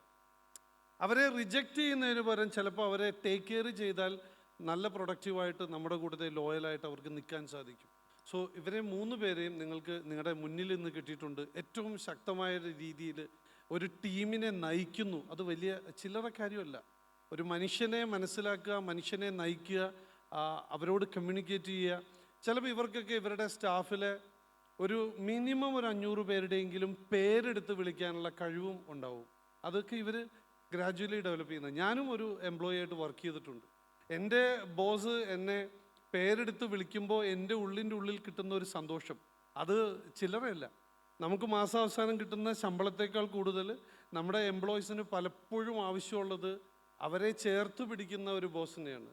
അവരുടെ സങ്കടങ്ങളിൽ, അവരുടെ സന്തോഷങ്ങളിലൊക്കെ അവരുടെ കൂടെ നിൽക്കുന്നത്. സോ ഇറ്റ്സ് വെരി ഇമ്പോർട്ടൻറ്റ് നമ്മുടെ ടീമിനെ നയിക്കുക എന്നുള്ളത്. നിങ്ങൾക്ക് ചോദ്യങ്ങളിലേക്ക് കടക്കട്ടോ. ഞാൻ നിങ്ങൾക്കുള്ള അവസരം കൂടെ തരികയാണ്. നമ്മുടെ സമയം വളരെ പരിമിതമാണ്. എങ്കിലും ചോദിക്കാനുള്ളവർ ഒന്ന് എഴുന്നേറ്റ് നിന്ന് കഴിഞ്ഞാൽ ചോദിച്ചോളൂ. നിങ്ങൾ ആരെങ്കിലും ഒന്ന് മൈക്കൊന്ന് കൊടുത്തോളൂ. എൻ്റെ ചോദ്യം ചോദിക്കുന്നത് എനിക്ക് രാമൻ സാറിനോടും അനൂപ് സാറോടാണ്. അപ്പോൾ ഞാൻ ചെറുപ്പം മുതലേ കാണുന്ന 2 ബ്രാൻഡുകളാണ്, ഉജാലയാണെന്നുണ്ടെങ്കിലും മെഡിമിക്സ് ആണെന്നുണ്ടെങ്കിലും. അപ്പോൾ എനിക്ക് തോന്നുന്നു നിങ്ങളുടെ ചെറുപ്പകാലം മുതലേ നിങ്ങളിതിനു വേണ്ടി സ്പെൻഡ് ചെയ്തിട്ടാണ് ഇങ്ങനെ ബ്രാൻഡ് ഡെവലപ്പ് ചെയ്തെടുത്തത്. എന്തെങ്കിലും ഒരു കാലത്ത് അല്ലെങ്കിൽ നിങ്ങളിത് ചെയ്യുന്ന സമയത്ത് എന്തെങ്കിലും തോന്നിയിട്ടുണ്ടോ, അയ്യോ ഇനി ഇത് വേണ്ട നിർത്താം എന്ന് തോന്നിയിട്ടുണ്ടോ? ഒരു ചോദ്യം. രണ്ടാമത്, ഇത് അല്ലെങ്കിൽ ആ പോയിന്റ് വെച്ചിട്ട് എപ്പോഴാണ് ഇത് തന്നെ കൊണ്ടുപോവാം, ഇതാണ് എൻ്റെ ലൈഫിൻ്റെ ഭാഗമായിട്ട് ഉണ്ടാവും എന്ന് ഏത് പോയിന്റിൽ വെച്ചിട്ടാണ് തോന്നിയിട്ടുള്ളത്? ചോദിക്കാനുള്ള കാരണം, ഞങ്ങളൊക്കെ ഒരു എൻ്റർപ്രണറാണ്, ഞങ്ങൾക്കെല്ലാം പല സ്ട്രഗിളും വന്നിട്ടുണ്ട്. അതുപോലെ നിങ്ങൾക്കും നിങ്ങളുടെ ഒന്നുണ്ടാവും വിചാരിക്കുന്നു.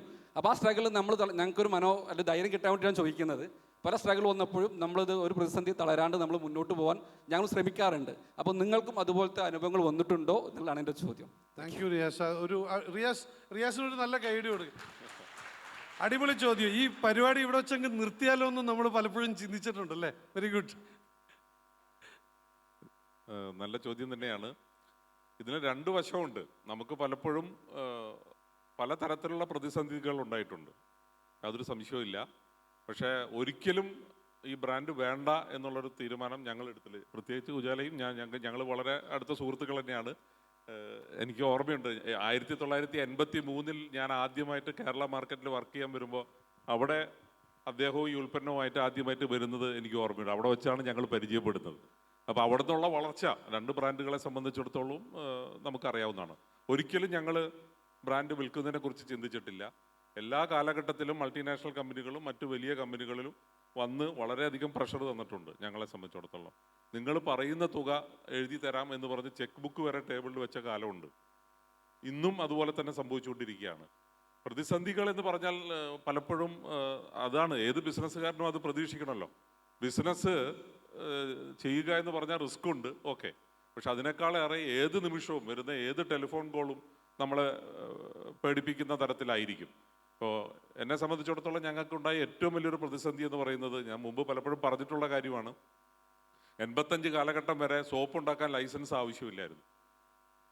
പെട്ടെന്നാണ് government drugs and cosmetics act 1956 അതിൽ മാറ്റങ്ങൾ വരുത്തുകയും സോപ്പ് ഉണ്ടാക്കണമെങ്കിൽ കോസ്മെറ്റിക് ലൈസൻസ് വേണമെന്നും ആയുർവേദ സോപ്പാണെങ്കിൽ അതിന് ഡ്രഗ് ലൈസൻസ് വേണമെന്നും ഒരു നിയമം കൊണ്ടുവരുന്നു.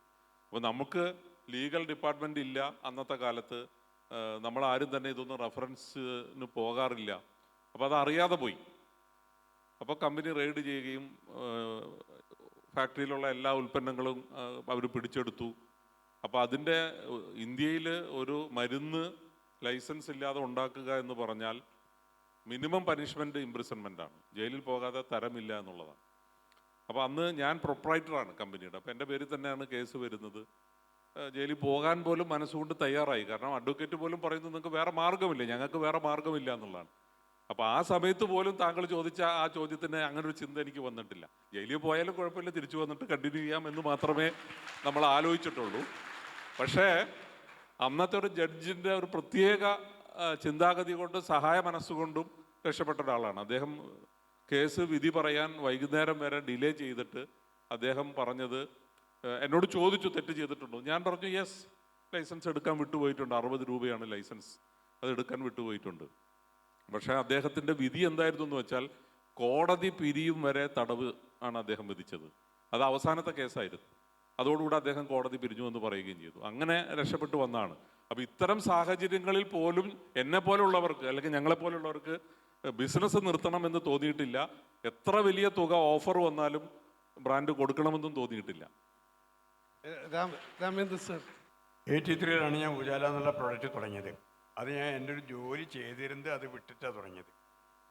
ചെയ്യണമെന്നുള്ള ഒരു ആഗ്രഹം ഉണ്ടായിരുന്നു. പക്ഷേ ആദ്യത്തെ കാലത്ത് ഒരു 1-2 വർഷം അത് മുതലായില്ല. മീൻസ് ഞാൻ ജോലി കിട്ടുമ്പോൾ എത്ര ശമ്പളം കിട്ടിയിരുന്നു അത്ര വരുന്നില്ല. അപ്പോൾ ഞാനത് നിർത്തിക്കളഞ്ഞാലോ, എന്നിട്ട് വീണ്ടും ജോലിക്ക് തന്നെ പോയാലോ എന്നുള്ള ഞാൻ ചിന്തിച്ചു. പക്ഷേ ആ നേരത്താണ് ഒരു ഹോൾസെയിലിൽ നിന്ന് നമ്മുടെ കോട്ടയ്ക്കൽ ഒരു ഹോൾസെയിലിൽ നിന്ന് 1000 ബോട്ടിലിൻ്റെ ഓർഡർ വരുന്നു. ഞാൻ അതിശയിച്ചു പോയി. അതോടുകൂടി തീരുമാനിച്ചത് മുന്നോട്ട് കൊണ്ടുപോകാം. 1000 ബോട്ടിലിൻ്റെ ഒരു ഓർഡർ ഒരു ഹോൾസെയിലിൽ നിന്ന് വരികയെന്ന് പറഞ്ഞിട്ടുണ്ടെങ്കിൽ ഒരു പരസ്യം ചെയ്യാതെ കേട്ടോ, പ്രൊഡക്റ്റിൻ്റെ ക്വാളിറ്റി കൊണ്ട് ബിസിനസ്സുകാർ ട്രേഡേഴ്സ് അങ്ങോട്ടും ഇങ്ങോട്ടും സംസാരിച്ചിട്ട് തന്നെ ഈ പ്രൊഡക്റ്റിന് നല്ലൊരു പേരുണ്ടായി. പിന്നെ അവിടെ നിന്ന് അങ്ങോട്ട് കയറ്റായിരുന്നു. പിന്നെയും പ്രോബ്ലംസ് വന്നുകൊണ്ടിരിക്കും. ഈ പ്രൊഡക്റ്റ് അത്രയും ഉജാല എന്നുള്ള പ്രൊഡക്റ്റ് അത്രയും യൂണീക്ക് പ്രൊഡക്റ്റ് ആയതുകൊണ്ട് അനവധി ആൾക്കാർ കോപ്പി അടിക്കാൻ തുടങ്ങി. മീൻസ് എന്താ പറയുക, ലിറ്ററലി ഡ്യൂപ്ലിക്കേറ്റ് വിത്ത് ജ്യോതി ലബോറട്ടറി സൗത്ത് ഇന്ത്യ എന്നേ വെക്കുള്ളൂ. കാണുമ്പോൾ ഒക്കെ ബോട്ടിൽ ഒന്ന് തന്നെ.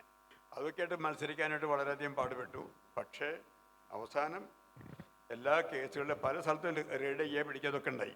ഇതൊക്കെ നമുക്ക് ഓരോരോ ചലഞ്ചസ് വന്നുകൊണ്ടിരിക്കും. ആ ചലഞ്ചസിന് നമ്മൾ മൈൻഡ് ചെയ്യരുത്, ജസ്റ്റ് ഫൈറ്റ്, അത് മാത്രമേ നിർവാഹമുള്ളൂ. സൂപ്പർ. രാമേന്ദ്രൻ സാർ, ഞാൻ ഒരു കാര്യം കൂടെ ആലോചിക്കുകയായിരുന്നു. ഉജാലയുടെ കോമ്പറ്റീഷൻ ഇന്ത്യയിൽ മുഴുവൻ സ്പ്രെഡായപ്പോൾ ഒരു കേസ് സ്റ്റഡിയിൽ കണ്ടു. സാറപ്പോൾ പതറിപ്പോവാതെ എങ്ങനെ ഒറിജിനലിനെയും ഡ്യൂപ്ലിക്കേറ്റിനെയും തിരിച്ചറിയാവുന്നൊരു ക്യാമ്പയിൻ സാർ ചെയ്തു. എനിക്ക് ഓർമ്മയുണ്ട്. അതായത് കൺസ്യൂമേഴ്സിനെ എഡ്യൂക്കേറ്റ് ചെയ്യുക. അതേസമയത്ത് ഡ്യൂപ്ലിക്കേറ്റ് ഉണ്ടെന്ന് നമ്മൾ പറയാനും പാടില്ല. ഡ്യൂപ്ലിക്കേറ്റ് ഉണ്ടെന്ന് പറഞ്ഞാൽ അവർ സംശയിക്കും, ഏതാണ് ഡ്യൂപ്ലിക്കേറ്റ് എന്ന് അവർക്ക് തിരിച്ചറിയാൻ പറ്റില്ല. അപ്പോൾ നമ്മൾ ചെറിയ ചെറിയ പോയിന്റ്സ് അത് മത്സരാക്കി മാറ്റി. കൺസ്യൂമേഴ്സിനോട് നമ്മൾ പറയുമ്പോൾ മുഴുവൻ നിങ്ങൾക്ക് ഇങ്ങനെ സംഭവിച്ചാൽ എങ്ങനെ നിങ്ങൾ കണ്ടുപിടിക്കും, അതുകൊണ്ട് സീ ദാറ്റ് ഉജാല ബോട്ടിൽസിൻ്റെ പ്രത്യേകതകൾ മുഴുവൻ മനസ്സിലാക്കുക. പ്രൊഡക്റ്റ് ഉപയോഗിക്കുമ്പോൾ എന്തെങ്കിലും വ്യത്യാസം തോന്നിയിട്ട് അത് ഞങ്ങളെ അറിയിക്കുക.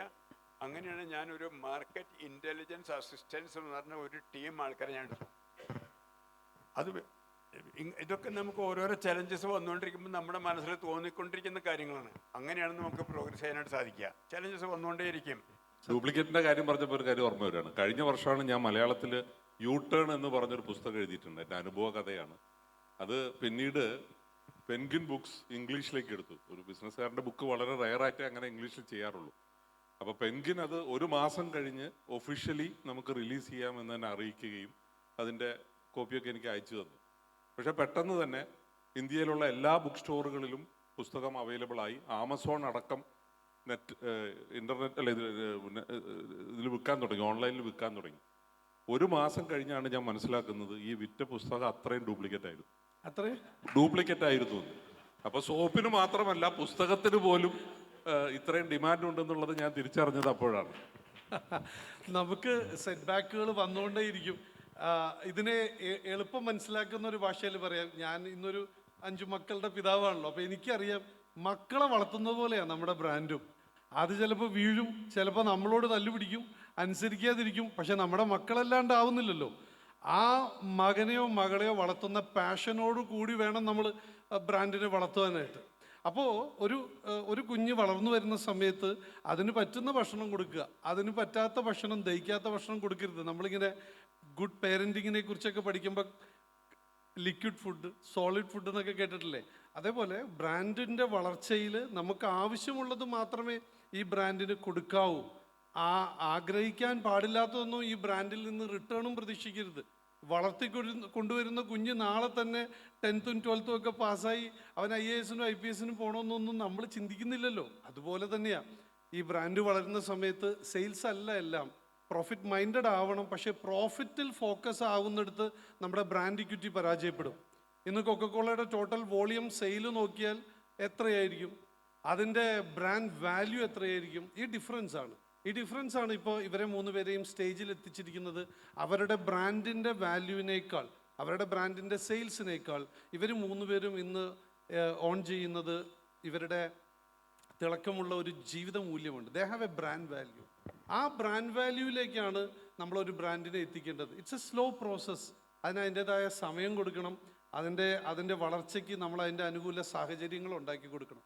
പ്രതിസന്ധികൾ ഉണ്ടായിക്കൊണ്ടേയിരിക്കും റിയാസ്. അതിനെ മറികടക്കുവാൻ വേണ്ടി നമ്മൾ പോരാടിക്കൊണ്ടേയിരിക്കുക. നമ്മൾ നല്ല അച്ഛനെ പോലെ ബിഹേവ് ചെയ്യുക, നല്ല അമ്മയെ പോലെ ബിഹേവ് ചെയ്യുക. Everything will be all right. നമുക്ക് അടുത്ത ക്വസ്റ്റിലേക്ക് കിടക്കാം. എൻ്റെ പേര് ഫൗലാദ് എന്നാണ്. ഞാൻ വയനാട് നിന്നാണ് വരുന്നത്. എൻ്റെ സ്ഥാപനം N A group of companies എന്നാണ്. ഞങ്ങൾ FMCG ഡിസ്ട്രിബ്യൂഷനും പിന്നെ ടെക്സ്റ്റൈൽ പിന്നെ സർവീസ് സെക്ടറിലൊക്കെ ഇപ്പോൾ പ്രവർത്തിച്ചു വരുന്ന സ്ഥാപനമാണ്. അപ്പോൾ നമ്മൾ FMCG ഡിസ്ട്രിബ്യൂഷനിലാണ് ആദ്യം സ്റ്റാർട്ട് ചെയ്തത്. അപ്പോൾ FMCG രംഗത്തെ അധികായവരായ 2 പേര് ഇവിടെ ഉള്ളത്. ആക്ച്വലി ഞാൻ ചോദ്യമല്ല ചോദിക്കുന്നത്. പിന്നെ 2 പേര് AB അനൂപ് സാറ്, അദ്ദേഹത്തിൻ്റെ ഡിസ്ട്രിബ്യൂട്ടർ കൂടെയാണ്. അദ്ദേഹത്തിന് തന്നെ നേരെ പരിചയം ഉണ്ടായിരിക്കില്ല. മെഡിമിക്സിൻ്റെയും മേളം കറി പൗഡറുകളുടെയും വയനാട്ടിലെ ഡിസ്ട്രിബ്യൂട്ടറാണ് NA ട്രേഡിംഗ് കമ്പനി എന്ന പേരിൽ. പിന്നെ രാമേന്ദ്രൻ സാറിൻ്റെ ഉജാലയുടെ വളർച്ച തുടക്കം മുതലേ എന്ന് പറഞ്ഞ പോലെ തന്നെ വീക്ഷിച്ച ഒരാളാണ്. എന്ന് വെച്ചാൽ നീലത്തിൽ നിന്ന് സൂപ്പർ വൈറ്റ് എന്നുള്ള രീതിയിലേക്ക് വസ്ത്രത്തിൻ്റെ നീലം പൗഡറിൽ നിന്ന് സൂപ്പർ വൈറ്റിലേക്ക് മാറുന്ന ആ സമയത്ത് കുറേ ചെറുകിട കമ്പനികൾ സൂപ്പർ വൈറ്റ് 100 ml എന്നൊക്കെ പറഞ്ഞ് ബോട്ടിലായിട്ട് വന്നിട്ടുണ്ടായിരുന്നു. ആ സമയത്താണ് ഉജാല വന്നിട്ട് അത് പ്രത്യേക ഒരു ബോട്ടിലാക്കി അത് ഒരു വൻ വിജയമാക്കി മാറ്റിയത് രാമേന്ദ്രൻ സാറാണ്. അപ്പോൾ ഈ 2 പേരും നമ്മളെപ്പോലുള്ള ചെറിയ രീതിയിൽ വളർന്നു വരുന്നവർക്കുള്ള പ്രചോദനവും തുടർന്നുള്ള യാത്രക്കുള്ളൊരു പ്രചോദനമാണ് എന്ന് അറിയിക്കാനും നന്ദി അറിയിക്കാനും കൂടിയാണ് ഞാൻ ഈ അവസരം ഉപയോഗിക്കുന്നത്. പിന്നെ ഇസാഫിൻ്റെ പോൾ തോമസ് സാറ് നമ്മളെല്ലാം കൺമുമ്പിൽ നിന്ന് പറഞ്ഞ പോലെ തന്നെയാണ് വളരെ ചുരുങ്ങിയ കാലം കൊണ്ട് വളരെ നല്ല രീതിയിലേക്ക് എത്രയോ ബ്രാഞ്ചുകളായിട്ട് വളർന്നു. നമ്മളെ മാനന്തവാടിയാണ് എൻ്റെ സ്ഥലം, അവിടെയും ബ്രാഞ്ചുണ്ട്, ഞങ്ങൾ ഇടപാട് നടത്തുന്നുണ്ട്. അപ്പോൾ ഇത്തരം ആളുകളെ പങ്കെടുപ്പിച്ച് കൊണ്ട് ഒരു പരിപാടി സംഘടിപ്പിച്ച ധനം ടീമിനും നന്ദി അറിയിക്കുകയാണ്. Thank you all. Thank you. ഇപ്പോൾ ഇതിൽ ചോദ്യത്തിൽ ഇരുന്നു ഇവരെ നമ്മളൊന്ന് ഇവരെ ക്ലോസ് ആയിട്ട് വാച്ച് ചെയ്യണം. ലുക്ക്, മെഡിമിക്സ്, ഇസാഫ് ബാങ്ക്, ഉജാല, ഇവർ പേരിടുന്ന സമയം തൊട്ട് അവരുടെ ലോഗോ ഡിസൈൻ ചെയ്യുന്നത് തൊട്ട് ബോട്ടിൽ എങ്ങനെ വേണമെന്ന് ആഗ്രഹിക്കുന്ന തൊട്ട് ഒരു സ്റ്റോറിൻ്റെ അല്ലെങ്കിൽ ബാങ്കിൻ്റെ കളർ പാറ്റേൺ എന്ത് വേണം, ഇതിൻ്റെ എല്ലാത്തിൻ്റെയും പുറകിലുള്ള ഒരു ഡീറ്റെയിൽ ചിന്തയും അവരുടെ ആ ഒരു ഇൻവോൾവ്മെൻറ്റ് നമ്മൾ കാണണം. ഇപ്പോൾ പേരുകൾ പോലും യാദൃച്ഛികമല്ല. യു ലുക്ക് മെഡിമിക്സ് എന്നുള്ളൊരു പേരിൽ തന്നെ അതിൻ്റെ ആ മെഡിസിനും എനിക്കിപ്പോഴും ഓർമ്മയുണ്ട്. പഴയ പരസ്യം ഒരു ടേബിളിലിരിക്കുന്ന കുറേ സാധനങ്ങളും സോപ്പിനെയൊക്കെ തട്ടി മാറ്റിയിട്ട് അതെല്ലാം മറന്നേക്കൂ എന്ന് പറയുന്നത്. അപ്പം മെഡിമിക്സ് പേരിൽ തന്നെ എല്ലാം ഉണ്ട്. ഇസാഫ് ബാങ്ക് ഞാനും ആലോചിച്ചു എന്താണ് ഇസാഫിൻ്റെ ഒരു മീനിങ് എന്നുള്ളത്. ഇസാഫിന് ഒരു എന്താ പറയണ്ട, ഒരു ഐശ്വര്യം, പ്രതീക്ഷ, ഒരു ഹോപ്പ്, അങ്ങനെ ഒരു അറബിക് മീനിങ് ഉണ്ട് ഇസാഫിൻ. അതുപോലെ തന്നെ ഇപ്പോൾ ഉജാല എടുക്കുക, സാറ് ട്രേഡ് ചെയ്യുന്ന ബിസിനസ്സിന് ലൈറ്റ്, റേഡിയൻസ് എന്നൊക്കെ മീനിങ് ഉള്ള ഉജാല എന്നൊരു വാക്കിട്ടു. അപ്പം ഓരോ അറിവും ചെറുതല്ല, ഓരോ സ്റ്റെപ്പിനും അതിൻ്റെ ഇമ്പോർട്ടൻസ് ഉണ്ട്. നമ്മൾ ബ്രാൻഡിന് വളർച്ചയ്ക്ക് വേണ്ടി ചെയ്യുന്ന ചെറിയ കാര്യങ്ങൾ തൊട്ട് ബ്രിക്ക് ബൈ ബ്രിക്ക്, അങ്ങനെ മാത്രമേ നമുക്കൊരു ബ്രാൻഡ്, ഒരു വലിയ ടവർ നമുക്ക് പണിയാൻ സാധിക്കൂ. നമസ്കാരം, എൻ്റെ പേര് ആൻ്റണി ജോയ്, കോഴിക്കോട് ജില്ലയിലെ താമരശ്ശേരി സ്വദേശിയാണ്. സ്ട്രെസ് ആൻഡ് ബിസിനസ് മാറ്റി നിർത്താൻ പറ്റാത്ത ഒരു കാര്യം, അല്ലെങ്കിൽ മാനസികാരോഗ്യം എന്ന് പറയുമ്പോൾ പോലും നമ്മൾ മാനസിക രോഗം എന്ന് കേൾക്കുന്ന ഒരു കൾച്ചറിലാണ് മലയാളികൾ പ്രത്യേകിച്ചും എന്ന് പൊതുവിൽ പറയപ്പെടുന്നു. അപ്പോൾ ഇത്രയും റിനൗണ്ടായിട്ട് ബിസിനസ് നിങ്ങൾ നടത്തി ഇത്രയും എത്തിക്കഴിയുമ്പോൾ ഫാമിലി ആൻഡ് ബിസിനസ് വളരെ ഭംഗിയായിട്ട് മാനേജ് ചെയ്ത് പോകുന്നു. അപ്പോൾ ബിസിനസ്സുകാരായ ആളുകളോട് ഇങ്ങനെ ഇപ്പോൾ സ്ട്രെസ്സ് വരുന്ന സമയത്ത് ഒന്നെങ്കിൽ ഫാമിലി പൊട്ടും, ഫാമിലി ശ്രദ്ധിക്കുമ്പോൾ ബിസിനസ് പൊട്ടും, ഇങ്ങനെ പോകുന്ന പ്രശ്നങ്ങൾ ഒത്തിരി വരാറുണ്ട്. ട്രെയിനിങ് മേഖലയിലാണ് ഞാൻ വർക്ക് ചെയ്യുന്നത്. അപ്പോൾ നിങ്ങളുടെ ഒരു പേഴ്സണൽ എക്സ്പീരിയൻസിൽ സ്ട്രെസ്സ് മാനേജ് ചെയ്യാൻ നിങ്ങൾ ചെയ്ത ടെക്നിക്കുകളോ അല്ലെങ്കിൽ ചെയ്യാൻ പറ്റുന്ന ടെക്നിക്കുകളോ ഒന്ന് പറയുകയാണെങ്കിൽ വളരെ സന്തോഷം. ആരോടാണ് ചോദ്യം? 4 പേർക്കും ഷെയർ ചെയ്യാം. എനിക്ക് തോന്നുന്നു ഡോക്ടർ പോൾ തോമസ് തന്നെയായിരിക്കും സ്ട്രെസ് മാനേജ്മെൻറ്റിൽ. ആ മുഖത്ത് തന്നെ ഒരു ശാന്തത നമുക്ക് അനുഭവപ്പെടുന്നുണ്ടല്ലോ. സാറ് തന്നെ പറയും. സ്ട്രെസ് ഇപ്പം ബിസിനസ്സിൽ മാത്രമല്ല, നിങ്ങളിപ്പം നമ്മളെല്ലാ ഫീൽഡിലും ഉള്ളവർക്ക്, ഏത് ഫീൽഡിലാണെങ്കിലും അവരവർക്ക് അവരുടേതായിട്ടുള്ള സ്ട്രഗിൾസ് ഉണ്ട്, സ്ട്രെസ്സ്. അപ്പോൾ സ്ട്രെസ്സിനെ നമ്മൾ എങ്ങനെ സമീപിക്കുന്നു എന്നുള്ളത് ആണ് അതിൻ്റെ പ്രധാനമായിട്ടുള്ള കാര്യം. ഞാൻ ചെയ്യുന്നതായിട്ടുള്ള കാര്യം എന്ന് പറഞ്ഞിട്ടുണ്ടെങ്കിൽ, ഒന്നും നമ്മുടെ കൺട്രോളിലില്ലാത്തതായിട്ടുള്ള കാര്യങ്ങളെക്കുറിച്ചിട്ടാണ് പലപ്പോഴും നമ്മൾ സ്ട്രെസ്സ് നമ്മൾ എടുക്കുന്നത്. അപ്പോൾ നമുക്ക് നമ്മുടെ ബൈബിളിലൊരു വേഴ്സ് ഉണ്ട്, നിങ്ങളുടെ തലയിലെ മുടി കൊഴിയുന്നത് നിങ്ങൾക്ക് കൺട്രോൾ ചെയ്യാനായിട്ട് കഴിയില്ല. പിന്നെ അതിനെക്കുറിച്ചിട്ട് നമ്മൾ ആശങ്കപ്പെട്ടിട്ട് കാര്യമില്ല. അപ്പോൾ ഈ ഒരു അണ്ടർസ്റ്റാൻഡിങ് ഉണ്ടാവുക എന്നുള്ളതാണ്. ചില കാര്യങ്ങളെക്കുറിച്ചിട്ട് നമുക്ക് നിയന്ത്രണങ്ങളില്ല, നമ്മുടെ കൺട്രോളിലല്ലാത്തതായിട്ടുള്ള കാര്യത്തെക്കുറിച്ചിട്ട് കൂടുതൽ ആശങ്കപ്പെടേണ്ടതായിട്ടുള്ള കാര്യം ഇല്ല എന്നുള്ളതാണ് ഒന്നാമത്തെ എൻ്റെ നിലപാട്. പിന്നെ എടുക്കുന്നതായിട്ടുള്ള കാര്യങ്ങളെല്ലാം സംഭവിക്കുന്ന എല്ലാം നല്ലതിനാണെന്നുള്ള ചിന്ത, അതിപ്പം ഭഗവത്ഗീതയിൽ ഉണ്ട്, സംഭവിച്ചതെല്ലാം നന്മയ്ക്ക്, സംഭവിച്ചുകൊണ്ടിരിക്കുന്നത് നന്മയ്ക്ക്, സംഭവിക്കാനിരിക്കുന്നത് നന്മയ്ക്ക്. ഒരു ബിസിനസ്സിൽ നമുക്ക് സെറ്റ് ബാക്സ് ഒക്കെ ഉണ്ടാവും. നേരത്തെ ഇവിടെ എല്ലാവരും പറഞ്ഞു നമുക്കെല്ലാം സെറ്റ് ബാക്സ് ഉണ്ട്. ഈ സെറ്റ് ബാക്കിലൊരു ഓപ്പർച്യൂണിറ്റി ഉണ്ട് എന്നുള്ളത് നമുക്ക് തിരിച്ചറിയാനായിട്ട് കഴിഞ്ഞിട്ടുണ്ടെങ്കിൽ തീർച്ചയായിട്ടും അപ്പോൾ നമുക്ക് അത് ആ സ്ട്രെസ്സിനെ ഓവർകം ചെയ്യാനായിട്ട് പറ്റും. പിന്നെ സ്ട്രെസ് ഓരോരുത്തരുടെ രീതിയിൽ, ഇപ്പോൾ എനിക്ക് സ്ട്രെസ്സ് വരുമ്പോൾ തന്നെ എനിക്കറിയാം, എൻ്റെ സ്ട്രെസ്സ് ഫീൽ ചെയ്യാൻ തുടങ്ങുമ്പോൾ എനിക്കറിയാം. അപ്പോൾ ഞാൻ അതിന് മറുമരുന്ന് കൊടുക്കും, വളരെ പോസിറ്റീവായിട്ടുള്ള. ഞാൻ മുമ്പ് കാലങ്ങളിൽ ഇങ്ങനെ വന്നിട്ടുള്ളപ്പോൾ എങ്ങനെയാണ് അതിനെ ഡീൽ ചെയ്തിട്ടുള്ളത്. അപ്പോൾ അതുപോലെ അത് നമുക്ക് പ്രാക്ടീസ് ചെയ്യാവുന്നതേ ഉള്ളൂ എന്നാണ് എൻ്റെ ഒരു അനുഭവം. Thank you. അത് നമുക്ക് കുറച്ചും കൂടെ ഞാനും കൂടെ ഒന്ന് അതിനകത്തേക്ക് ഒന്ന് പറഞ്ഞോട്ടെ. അതായത് സ്ട്രെസ്സ് നിങ്ങൾ എടുത്ത് കളഞ്ഞേ പറ്റുള്ളൂ. ചിലപ്പോൾ ഇവർ 3 പേരെയും നമ്മളൊന്ന് ഞായറാഴ്ച വിളിച്ചു നോക്കിയാൽ ചിലപ്പോൾ ഇവരെ ഫോണിൽ കിട്ടില്ല. ഇവർ ചിലപ്പോൾ ഫോൺ സ്വിച്ച് ഓഫ് ആയിരിക്കും. നമ്മുടെ കമ്പ്യൂട്ടറിന് പോലും, നമ്മുടെ സിസ്റ്റത്തിന് പോലും ഒരു ഷട്ട് ഡൗൺ പീരീഡ് ഉണ്ടെങ്കിൽ നമുക്കും ഒരു ഷട്ട് ഡൗൺ പീരീഡ് വേണം. അതുകൊണ്ടാണ് ആഴ്ചയിൽ ഒരു വീക്ക് ഓഫൊക്കെ എടുക്കുക, ഫാമിലിയുടെ ഒക്കെ ഇപ്പോൾ ഒരു എൻ്റർടൈൻമെൻറ്റ് പോവുക. നമ്മുടെ കുടുംബവും നമ്മുടെ സുഹൃത്തുക്കളും നമ്മുടെ സ്റ്റാഫും ഒക്കെ നമ്മുടെ കൂട്ടത്തിൽ എപ്പോഴും ഉണ്ടാവണം. അപ്പോൾ അവരുടെ കൂടെയും സമയം ചെലവഴിക്കുക. ഒരു കാര്യം മാത്രം ഒന്ന് പറഞ്ഞോട്ടെ, നമ്മളിങ്ങനെ കവികൾ ചില കവിതയൊക്കെ എഴുതില്ലേ, ഇലപൊഴിയും കാലങ്ങൾക്കപ്പുറം തളിരണിയും കാലമുണ്ടത് ഓർക്കണം. അത് മാത്രം മനസ്സിലിരിക്കട്ടെ. Thank you very much. എൻ്റെ പേര് ജോയ്സ്. ഒന്ന് ഞാൻ പരിചയപ്പെടുത്തിയതായിരുന്നു. ലുബല്ല വെഞ്ചേഴ്സ് എന്ന് പറയുന്ന ഇൻറ്റീരിയർ ആൻഡ് ആർക്കിടെക്ചർ കമ്പനിയുടെ ഫൗണ്ടർ ആൻഡ് മാനേജിംഗ് ഡയറക്ടറാണ്. ഇപ്പോൾ ഈ പറഞ്ഞ ചോദ്യത്തോടൊന്ന് ആഡ് ഓൺ ചെയ്തിട്ടാണ് ഞാൻ ചോദിക്കണേ. റിട്ടയർമെൻറ്റ് ഇല്ലാത്ത ഒരു പ്രൊഫഷനാണ് ഓൺട്രപ്രണർഷിപ്പ് എന്ന് പറയുന്നത്. ഇപ്പോൾ എത്ര ERP സിസ്റ്റം ഉണ്ട്, എത്ര സിസ്റ്റം ഉണ്ടെന്ന് പറഞ്ഞാലും ഒരു റെസ്റ്റ് എടുക്കാനായിട്ട്, അല്ലെങ്കിൽ ഇതങ്ങ് സ്മൂത്തായിട്ട് പൊക്കോളും, ബാക്കി ഞാൻ വീട്ടിലിരിക്കാം, ഞാൻ ബാക്കി നോക്കിക്കാണാം എന്നൊരു ആറ്റിറ്റ്യൂഡിലേക്ക് വരുന്ന ഒരു കാലഘട്ടം എന്നാണ്. ഇപ്പം എന്നെയൊക്കെ സംബന്ധിച്ചിടത്തോളം ഞാനൊരു വിഡോയാണ്, 2 കുട്ടികളുണ്ട്, മുനിസിപ്പൽ കൗൺസിൽ പൊളിറ്റിക്സ് ഉണ്ട്, അതിൻ്റെ കൂടെ ബിസിനസ് ഉണ്ട്. ഇങ്ങനെ പല മേഖലകളിലാകുമ്പോൾ എപ്പോഴാണ് ഇതൊരു സിസ്റ്റത്തിൽ പോകുക എന്ന് ചിന്തിക്കുന്ന ഒരു ഭാഗമുണ്ട്. അപ്പോൾ ആ ഒരു കാലഘട്ടത്തിലേക്ക് എങ്ങനെയാണ് എത്തുക? ഞാൻ എസ്പെഷ്യലി ചോദിക്കുന്നത് അനൂപ് സാറിനോടാണ്. അല്ല, നിങ്ങളുടെ 2 ചോദ്യവും ഈ സ്ട്രെസ്സിൻ്റെ കാര്യവും കൂടെ ഞാൻ പറയാൻ ആഗ്രഹിക്കുകയാണ്. ഞാൻ ബിസിനസ് തുടങ്ങിയ കാലം മുതൽ എന്നോടൊപ്പം ഉണ്ടായിരുന്ന പാഷൻ അഭിനയമാണ്. ഞാനൊരു സ്റ്റേജ് ആക്ടറാണ്. വർഷത്തിൽ ഒരു നാടകം അന്നും ഇന്നും ഞാൻ ചെയ്യുന്നുണ്ട്. റിഹേഴ്സൽ ക്യാമ്പൊക്കെയാണ് എൻ്റെ ഏറ്റവും വലിയ സ്ട്രെസ് റിലീവറായിട്ട് ഞാൻ കണക്കാക്കുന്നത്. അതിൽ കൂടെ കിട്ടുന്ന ഒരു സുഖമുണ്ടല്ലോ, നമ്മൾ ഏത് വിദേശയാത്ര പോയാലും കിട്ടില്ല. പിന്നെ കുടുംബവുമായിട്ട് നമ്മുടെ, പ്രത്യേകിച്ച് ഭാര്യയോട് എന്തെങ്കിലും പ്രശ്നങ്ങളുണ്ടെങ്കിൽ തുറന്ന് സംസാരിക്കുക നല്ലതാണ്, അതിലും സംശയമില്ല. പിന്നെ കുറച്ചു കാലമായിട്ട് ഞാനിപ്പോൾ സ്ട്രെസ് റിലീവറായിട്ട് സ്വന്തമായിട്ട് പഠിച്ചതെന്ന് വെച്ചാൽ ഓൺലൈനിൽ ഞാൻ ഫ്ലൂട്ട് വായിക്കാൻ പഠിച്ചു. ഞാൻ യാത്ര ചെയ്യുമ്പോഴൊക്കെ ഫ്ലൂട്ട് കൊണ്ടുപോകും. ഒരു 10 മിനിറ്റെങ്കിലും ഇരുന്ന് ഫ്ലൂട്ട് വായിക്കുമ്പോൾ മറ്റതെല്ലാം, കാരണം ഏറ്റവും വലിയൊരു മെഡിറ്റേഷനാണ് അത്. ബ്രത്ത് എക്സസൈസാണ്, മെഡിറ്റേഷനാണ്. അപ്പോൾ ഇങ്ങനെയുള്ള രീതിയിലാണ് ഞാൻ എൻ്റെ കാര്യങ്ങൾ കൊണ്ടുപോകുന്നത്. പിന്നെ ഇന്ന് ഇപ്പോൾ thanks to mobile and things, നമ്മൾ യാത്ര ചെയ്യുമ്പോഴും ബിസിനസ് നമ്മളോടൊപ്പം തന്നെയുണ്ട്. നമ്മൾ ഒരു സ്റ്റേജിലേക്ക് വളർന്നു കഴിഞ്ഞാൽ പിന്നെ എല്ലാം ഡെലിഗേറ്റ് ചെയ്യാൻ പറ്റും. ഞാൻ ആദ്യം മുതലേ ഡെലിഗേറ്റ് ചെയ്ത് പ്രാക്ടീസ് ചെയ്തിട്ടുള്ള ആളാണ്. കഴിഞ്ഞ 25 വർഷമായിട്ട് ഞാൻ കമ്പനിയുടെ ചെക്ക് സൈൻ ചെയ്തിട്ടില്ല, അതുപോലും ഡെലിഗേറ്റഡ് ആണ്. ഇന്ന് വരെ ഒരു ഇഷ്യൂ ഉണ്ടായിട്ടില്ല, എന്നെ സംബന്ധിച്ചുള്ള ഇഷ്യൂ ഉണ്ടായിട്ടില്ല, കമ്പനിയിൽ ഒരു പ്രശ്നവും ഉണ്ടായിട്ടില്ല. എന്നാൽ അതിന് മുമ്പ് ഉണ്ടായിട്ടുമുണ്ട്. ഞാൻ ചെക്ക് സൈൻ ചെയ്തിരുന്ന കാലത്ത് ചെക്ക് ഉണ്ടായ ഒരു ഫോർജറി ഇഷ്യൂ ഉണ്ടായിരുന്നു. അപ്പോൾ ഇങ്ങനെ നമ്മൾ അതിന് വേണ്ടത് നമ്മൾ മറ്റുള്ളവരിലുള്ള ട്രസ്റ്റാണ്. നമ്മളോടൊപ്പമുള്ളവരെ നമ്മൾ ബിസിനസ് ഏൽപ്പിക്കുന്നവരിലുള്ള ട്രസ്റ്റ്, ആ ഒരു ട്രസ്റ്റ് ഉണ്ടെങ്കിൽ നമുക്ക് തീർച്ചയായിട്ടും ഡെലിഗേറ്റ് ചെയ്ത് മുന്നോട്ട് പോകാൻ പറ്റും തന്നെയാണ്. റിട്ടയർമെൻറ്റിനെ പറ്റി പറയുമ്പോൾ, ഇപ്പോൾ രാമേന്ദ്ര സാറും റിട്ടയർ ചെയ്തിട്ടാണ് അദ്ദേഹം മറ്റു പ്രവർത്തനങ്ങളിലേക്ക് ഇറങ്ങിയിരിക്കുന്നത്, പുതിയ ബ്രാൻഡെല്ലാം കൊണ്ടുവന്നിരിക്കുന്നത്. അപ്പോൾ നമ്മൾ പാർട്ട്ലി ആണ്. ഇപ്പം ഞാനും അങ്ങനെ തന്നെയാണ്. മുമ്പ് ഞാൻ എടുത്തിരുന്ന അത്ര എഫേർട്ട് എനിക്ക് ഇന്ന് എൻ്റെ കമ്പനിയിൽ എടുക്കേണ്ടി വരുന്നില്ല. ഒന്ന്, നമ്മുടെ അനുഭവ സമ്പത്ത്, നമ്മൾ ഇത്രയും കാലം പ്രവർത്തിച്ച കാര്യങ്ങൾ വെച്ചുകൊണ്ട് നമ്മൾ മറ്റുള്ളവരിൽ ഏൽപ്പിച്ചാൽ കാര്യങ്ങൾ ഭംഗിയായിട്ട് നടക്കുന്നതിനെ കുറിച്ച് നമുക്ക് മനസ്സിലാക്കാം. ആ രീതിയിലുള്ള ഒരു റിട്ടയർമെൻ്റാണ് ഞങ്ങളെപ്പോലുള്ളവർ ചെയ്തു വരുന്നത്.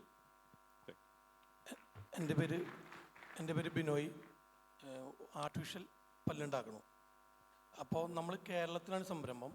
അത് മറ്റുള്ള സംസ്ഥാനങ്ങൾക്ക് നമ്മൾ കൊണ്ടുപോകുമ്പോൾ നമുക്ക് ആ സംസ്ഥാനങ്ങളിൽ നിന്നുള്ള സ്റ്റാഫുകൾ എടുക്കുന്നതാണോ ഏറ്റവും നല്ല ഉപകാരം, അതോ നമുക്ക് കേരളത്തിൽ നിന്നുള്ള സ്റ്റാഫുകൾ അവിടെ കൊണ്ടുപോയി മാർക്കറ്റ് ചെയ്യുന്നതാണോ ഏറ്റവും നല്ലൊരു പ്രയോജനമുള്ള കാര്യം നിങ്ങളുടെ എക്സ്പീരിയൻസ് അനുസരിച്ച് ഉണ്ടായ അനുഭവം? കേട്ടോ കേട്ടു. തീർച്ചയായിട്ടും നമ്മൾ ആ സംസ്ഥാനങ്ങളിൽ നിന്ന് എടുക്കുകയാണ് നല്ലത്. ഇപ്പം എനിക്ക് ഇപ്പോൾ പല സംസ്ഥാനങ്ങളിലും ഫാക്ടറി ഉണ്ട്. ഫാക്ടറി തുടങ്ങിയപ്പോൾ ഞാൻ എടുത്തൊരു തീരുമാനം, ഏത് സംസ്ഥാനത്തിലെ ഏത് വില്ലേജിലാണോ ഫാക്ടറി ഉള്ളത് അവിടുത്തെ ലോക്കൽ ആളുകൾക്ക് തന്നെയാണ് പ്രാമുഖ്യം കൊടുത്തിട്ടുള്ളത്. പ്രൊഡക്ഷൻ കേരളത്തിലാണെങ്കിലോ? പ്രൊഡക്ഷൻ കേരളത്തിലാണെങ്കിൽ നമ്മുടെ സെയിലാണെങ്കിൽ അല്ല, നിങ്ങൾ പ്രൊഡക്ഷനെ പറ്റിയ മാർക്കറ്റിംഗ് രണ്ടായാലും. മാർക്കറ്റിംഗ് തീർച്ചയായിട്ടും ഭാഷ ഒരു വലിയ പ്രാധാന്യമുള്ള കാര്യമാണല്ലോ. ഭാഷ ഇപ്പോൾ ഈവൻ കോഴിക്കോടുകാർ തൃശ്ശൂർ സോപ്പ് വിൽക്കാൻ വന്നാൽ പോലും പ്രശ്നം ഞങ്ങൾ നേരിടുന്നുണ്ട്. അപ്പോൾ തൃശ്ശൂർ വിൽക്കണമെങ്കിൽ തൃശ്ശൂർക്കാരൻ തന്നെ വേണമെന്നുള്ളതാണ്. അത് എപ്പോഴും അതാണ്. പക്ഷേ ഇപ്പം ഞങ്ങൾ ഫാക്ടറി ആദ്യമായിട്ട് തുടങ്ങുന്നത് മദ്രാസിലാണ്. അന്ന് കേരളത്തിൽ നിന്നൊരു ടീമിനെ ജോലിക്ക് കൊണ്ടുപോയത് കേരളത്തിൽ നിന്നാണ്. അവരവിടെ യൂണിയൻ നല്ല രീതിയിൽ ഉണ്ടാക്കി ഫാക്ടറി പൂട്ടിക്കൊടുത്ത ഒരു അനുഭവമുണ്ട്.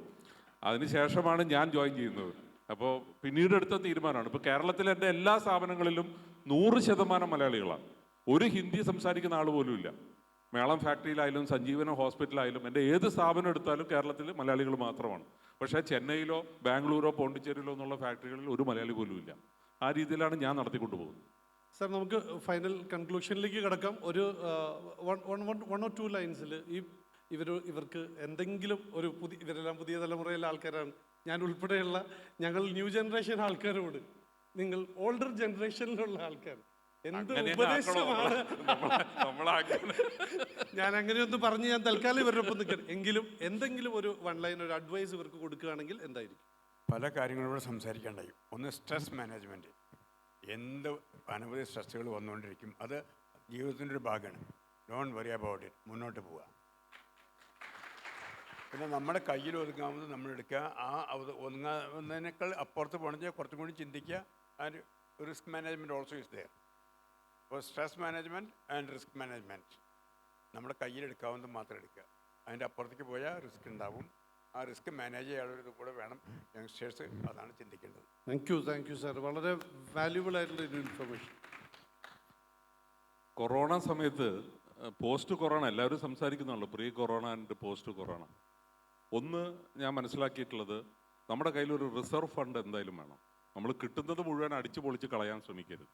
പ്രത്യേകിച്ച് നമുക്കൊരു കാറ് വാങ്ങുമ്പോൾ ഏറ്റവും നല്ല കാറ് വാങ്ങണം, ഫ്ലാറ്റ് വാങ്ങുമ്പോൾ ഏറ്റവും നല്ല ഫ്ലാറ്റ് വാങ്ങണം.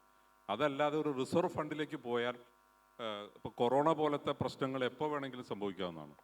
അപ്പോൾ നമുക്ക് പിടിച്ചു നിൽക്കണമെങ്കിൽ നമ്മുടെ കയ്യിൽ എത്ര ചെറിയ കമ്പനി ആയാലും വലിയ കമ്പനി ആയാലും ഒരു റിസർവ് ഫണ്ട് വേണമെന്നുള്ളതാണ്. പിന്നെ അറിഞ്ഞോ അറിയാതെയോ ഞാനെടുത്തൊരു തീരുമാനമുണ്ട്, ഓരോ സംസ്ഥാനത്തിലേക്കുമുള്ള ഉൽപ്പന്നം അതാത് സംസ്ഥാനത്ത് തന്നെയാണ് ഉണ്ടാക്കുന്നത്. അത് എന്നെ വളരെയേറെ സഹായിച്ചു. സെൻട്രലൈസ് ആയിട്ട് ഒരു ഫാക്ടറിയിലാണ് മെഡിമിക്സ് ഉണ്ടാക്കിയിരുന്നെങ്കിൽ കൊറോണ സമയത്ത് ഞാൻ പെട്ടുപോയാണ്. ഇത് തമിഴ്നാട്ടിൽ ലോക്ക്ഡൗൺ വന്നപ്പോൾ എനിക്ക് പോണ്ടിച്ചേരിയിൽ നിന്ന് സപ്ലൈ ചെയ്യാൻ പറ്റി. പോണ്ടിച്ചേരിയിൽ ലോക്ക്ഡൗൺ വന്നപ്പോൾ ബാംഗ്ലൂരിൽ നിന്ന് സപ്ലൈ ചെയ്യാൻ പറ്റി. അപ്പോൾ അങ്ങനെ ഒരു ഗുണം കിട്ടി. അപ്പോൾ കഴിയുന്നതും നമ്മൾ, എൻ്റെ ഒരു അറിവാണ് ഞാൻ പറയുന്നത്, സെൻട്രലൈസ്ഡ് പ്രവർത്തനങ്ങളെക്കാൾ നല്ലത് നമ്മൾ വിഘടിച്ച് ഓരോ സംസ്ഥാനങ്ങളിലാക്കി വളർച്ചക്കാർ ചെയ്ത് അങ്ങനെ ഒരു ഗുണം കിട്ടിയിട്ടുണ്ട്. ഞാൻ സാധാരണ ആരും പറയുന്ന കാര്യമല്ല പറയുന്നത്. കാരണം ഉപദേശം എന്ന് പറയുന്നത് അങ്ങനെ ഒരു ഉപദേശം കൊടുക്കണ്ട എന്ന് വിചാരിച്ചിട്ടാണ്. ഒരിക്കലുമല്ല. ഇത് മുഴുവൻ ഉപദേശം കേൾക്കാനായിട്ട് ഇരിക്കുന്ന ആൾക്കാരാണ്. സാധാരണ കുട്ടികളെ പോലെയല്ല, ഇവർ ഉപദേശം വേണം എന്ന് വിചാരിക്കുന്നവരാണ്. നല്ലൊരു ഉപദേശമാണ് അത്. പ്രാദേശികമായിട്ട് എൻ്റെ ഒരു അനുഭവം വെച്ചിട്ട് ഞാൻ പറഞ്ഞതാണ്. രണ്ടും വളരെയേറെ ഉപകാരപ്പെട്ടു എനിക്ക്, എന്നെ സംബന്ധിച്ചോളം. കാരണം ഞങ്ങൾ കൊറോണ സമയത്ത് 100% ശമ്പളം കൊടുക്കാൻ പറ്റി. ആർക്കും ഒരു തടസ്സവും ഇല്ലാതെ മുന്നോട്ട് പോകാൻ പറ്റും. നമ്മൾ ഒരു കയ്യിലിരിക്കുന്നത് മുഴുവൻ എടുത്തൊരു ഷോ ഓഫ് ഒക്കെ നടത്തുകയും അങ്ങനെ ചെയ്യുന്നതിനൊക്കെ പകരം എപ്പോഴും ഒരു റിസർവ് ഫണ്ട് കയ്യിലുണ്ടാവുന്നതിൻ്റെ ഒരു ഇമ്പോർട്ടൻസ് ആണ് അനൂപ് സാറിന് പറയാനുള്ളത്. Doctor Paul. ഞാൻ നേരത്തെ പറഞ്ഞ കാര്യം ഒന്നും കൂടെ റിപ്പീറ്റ് ചെയ്യാണ്. Have a vision. നിങ്ങളുടെ എഴുതി വയ്ക്കുക നിങ്ങളുടെ വിഷൻ. നിങ്ങളുടെ ഒരു ഷോർട്ട് ടേം ആവാം, ലോങ് ടേം ആവാം. പിന്നെ പർപ്പസ്, എന്തിനാണ് ഈ ബിസിനസ് ചെയ്യുന്നത് എന്നുള്ളതിനെക്കുറിച്ചൊരു ഹാവ് എ ക്ലിയർ പർപ്പസ്. അത് വളരെ വളരെ ഇമ്പോർട്ടൻ്റ് ആണ് എന്നെനിക്ക് തോന്നുന്നു. ഇവിടെ നേരത്തെ SME ലിസ്റ്റിങ്ങിനെ കുറിച്ച് CS ആഷിക്ക് ഇവിടെ സംസാരിച്ചു. അപ്പോൾ നമ്മളുടെ കേരളത്തിൽ നിന്നൊരു ബിഗർ വിഷൻ ഉണ്ടെങ്കിൽ ഇന്നിപ്പോൾ ഇന്ത്യയിൽ നമുക്ക് ഫണ്ട് റേസിങ്ങിനുള്ള നിരവധി ഓപ്ഷൻസ് ഉണ്ട്. As an entrepreneur you can, if you wanted, once you list you can exit from that and you can start something new. അപ്പോൾ ഞാനത് ഫീൽ ചെയ്തതാണ്. ഞാൻ 2023 ഇസാഫ് ബാങ്ക് 23 നവംബറിലാണ് ലിസ്റ്റ് ചെയ്തത്. അപ്പോൾ ബോംബെ സ്റ്റോക്ക് എക്സ്ചേഞ്ചിൻ്റെ ആ ഫ്ലോറിൽ നിന്ന് നമ്മൾ ഒരു എൻ്റർപ്രണറെ സംബന്ധിച്ചിടത്തോളം നമ്മളുടെ ആ ഒരു യാത്രയുടെ ഒരു ദ മൊമെൻ്റ് എന്നൊക്കെ പറയുന്നതാണ്. അപ്പോൾ അത് നിങ്ങളൊക്കെ പലരും എക്സ്പീരിയൻസ് ചെയ്യണം എന്നുള്ളതാണ് എൻ്റെ ഒരു ആഗ്രഹം. അതിനെക്കുറിച്ച് ചിന്തിച്ച് തുടങ്ങുക, so that you will become great. അപ്പോൾ നിങ്ങൾ ഈ ഒരു SME സബ്മിറ്റിൽ നിന്ന് MSME സബ്മിറ്റിൽ നിന്ന് നിരവധി വലിയ വലിയ സംരംഭങ്ങൾ ഉണ്ടാവട്ടെ, അതിനിടയാവട്ടെ. അപ്പോൾ ഞങ്ങൾക്ക് ബാങ്കിനും അതിലൊരു അവസരം ഉണ്ടാവും, നിങ്ങളുമായിട്ട് നിങ്ങളുടെ ജേണിയിൽ പങ്കാളിയാവാനായിട്ടുള്ളൊരു അവസരം ഒരു ബാങ്ക് എന്നുള്ള നിലയിൽ ഞങ്ങൾക്കും ഉണ്ടാകും എന്നുള്ളതാണ് എൻ്റെ പ്രതീക്ഷ. Thank you. ഇത്രയും നല്ലൊരു സദസ്സിന് മുമ്പിൽ ഡോക്ടർ പോൾ വെച്ചിരിക്കുന്നത് നിങ്ങൾക്കൊരു ഇസാഫ് ബാങ്കിൻ്റെ ബാങ്കിങ് പാർട്ട്ണറും കൂടെ നിങ്ങൾക്കാകാവുന്നുള്ളൊരു വലിയ സാധ്യതയും കൂടിയാണ്. അപ്പോൾ ഒരു കാര്യം നമ്മൾ എല്ലാം ശ്രദ്ധിക്കുക, ക്വാളിറ്റിയുള്ള പ്രൊഡക്റ്റോ സർവീസോ ഡെലിവറി ചെയ്യുന്ന ആരും ബിസിനസ്സിൽ ഒരിക്കലും പരാജയപ്പെട്ടു പോവില്ല. ഏത് സെറ്റ് ബാക്കുകളെയും നമുക്ക് മറികടക്കാൻ സാധിക്കും. അഡ്വർടൈസിങ്ങിലൂടെ നമ്മുടെ പ്രൊഡക്റ്റിലേക്ക് ഒരു ശ്രദ്ധ കൊടുക്കാൻ മാത്രമേ നമുക്ക് സാധിക്കൂ. ശ്രദ്ധ കൊടുത്തതിന് ശേഷം അതിൽ ഒരു ഇൻട്രസ്റ്റ് ക്രിയേറ്റ് ചെയ്യാനും ചിലപ്പോൾ ഒരു അഡ്വർടൈസിങ്ങിന് സാധിച്ചെന്നിരിക്കും. അതിനുശേഷം അവർ ആ പ്രൊഡക്റ്റോ സർവീസോ ഉപയോഗിക്കണമെങ്കിൽ തീർച്ചയായിട്ടും നമ്മുടെ നിയർ ബൈ സ്റ്റോറുകളിൽ അവൈലബിൾ ആയിരിക്കണം, പ്ലേസ് ഓഫ് അവൈലബിലിറ്റി കറക്റ്റ് ആയിരിക്കണം, സർവീസ് കറക്റ്റായിട്ട് ജനങ്ങളിലേക്ക് റീച്ച് ചെയ്യണം. ഇതിൻ്റെ എല്ലാം പുറമെ ജനം വന്ന് നമ്മുടെ പ്രൊഡക്റ്റോ സർവീസോ ഉപയോഗിച്ച് കഴിഞ്ഞാൽ ഈ സാറ്റിസ്ഫാക്ഷൻ എന്ന് പറയുന്ന ഒരു ഘടകം ഉണ്ടാവണം. അങ്ങനെ ഇതിൻ്റെ ശ്രദ്ധയും താല്പര്യവും ആഗ്രഹവും ഈ പ്രവൃത്തിയും ഈ ഒരു സംതൃപ്തിയുമൊക്കെ സമ്മേളിക്കുന്ന ഒരു സ്ഥലത്ത് മാത്രമേ ഒരു പെർഫെക്റ്റ് ബ്രാൻഡ് ജന്മമെടുക്കൂ. അങ്ങനെ മാത്രമേ ഒരു കമ്മ്യൂണിക്കേഷൻ നമുക്ക് പൂർത്തിയാകാൻ സാധിക്കുകയുള്ളൂ. So thank you very much. ഇന്ന് ധനം MSME സമ്മിറ്റിൽ പങ്കെടുത്ത എല്ലാവരെയും സ്നേഹപൂർവ്വം ഒരു താങ്ക്സ്. ഇനിയും ധനം ഇതുപോലുള്ള അവസരങ്ങൾ ഉണ്ടാക്കട്ടെ. നമുക്ക് വീണ്ടും കാണാം. Thank you very much. By.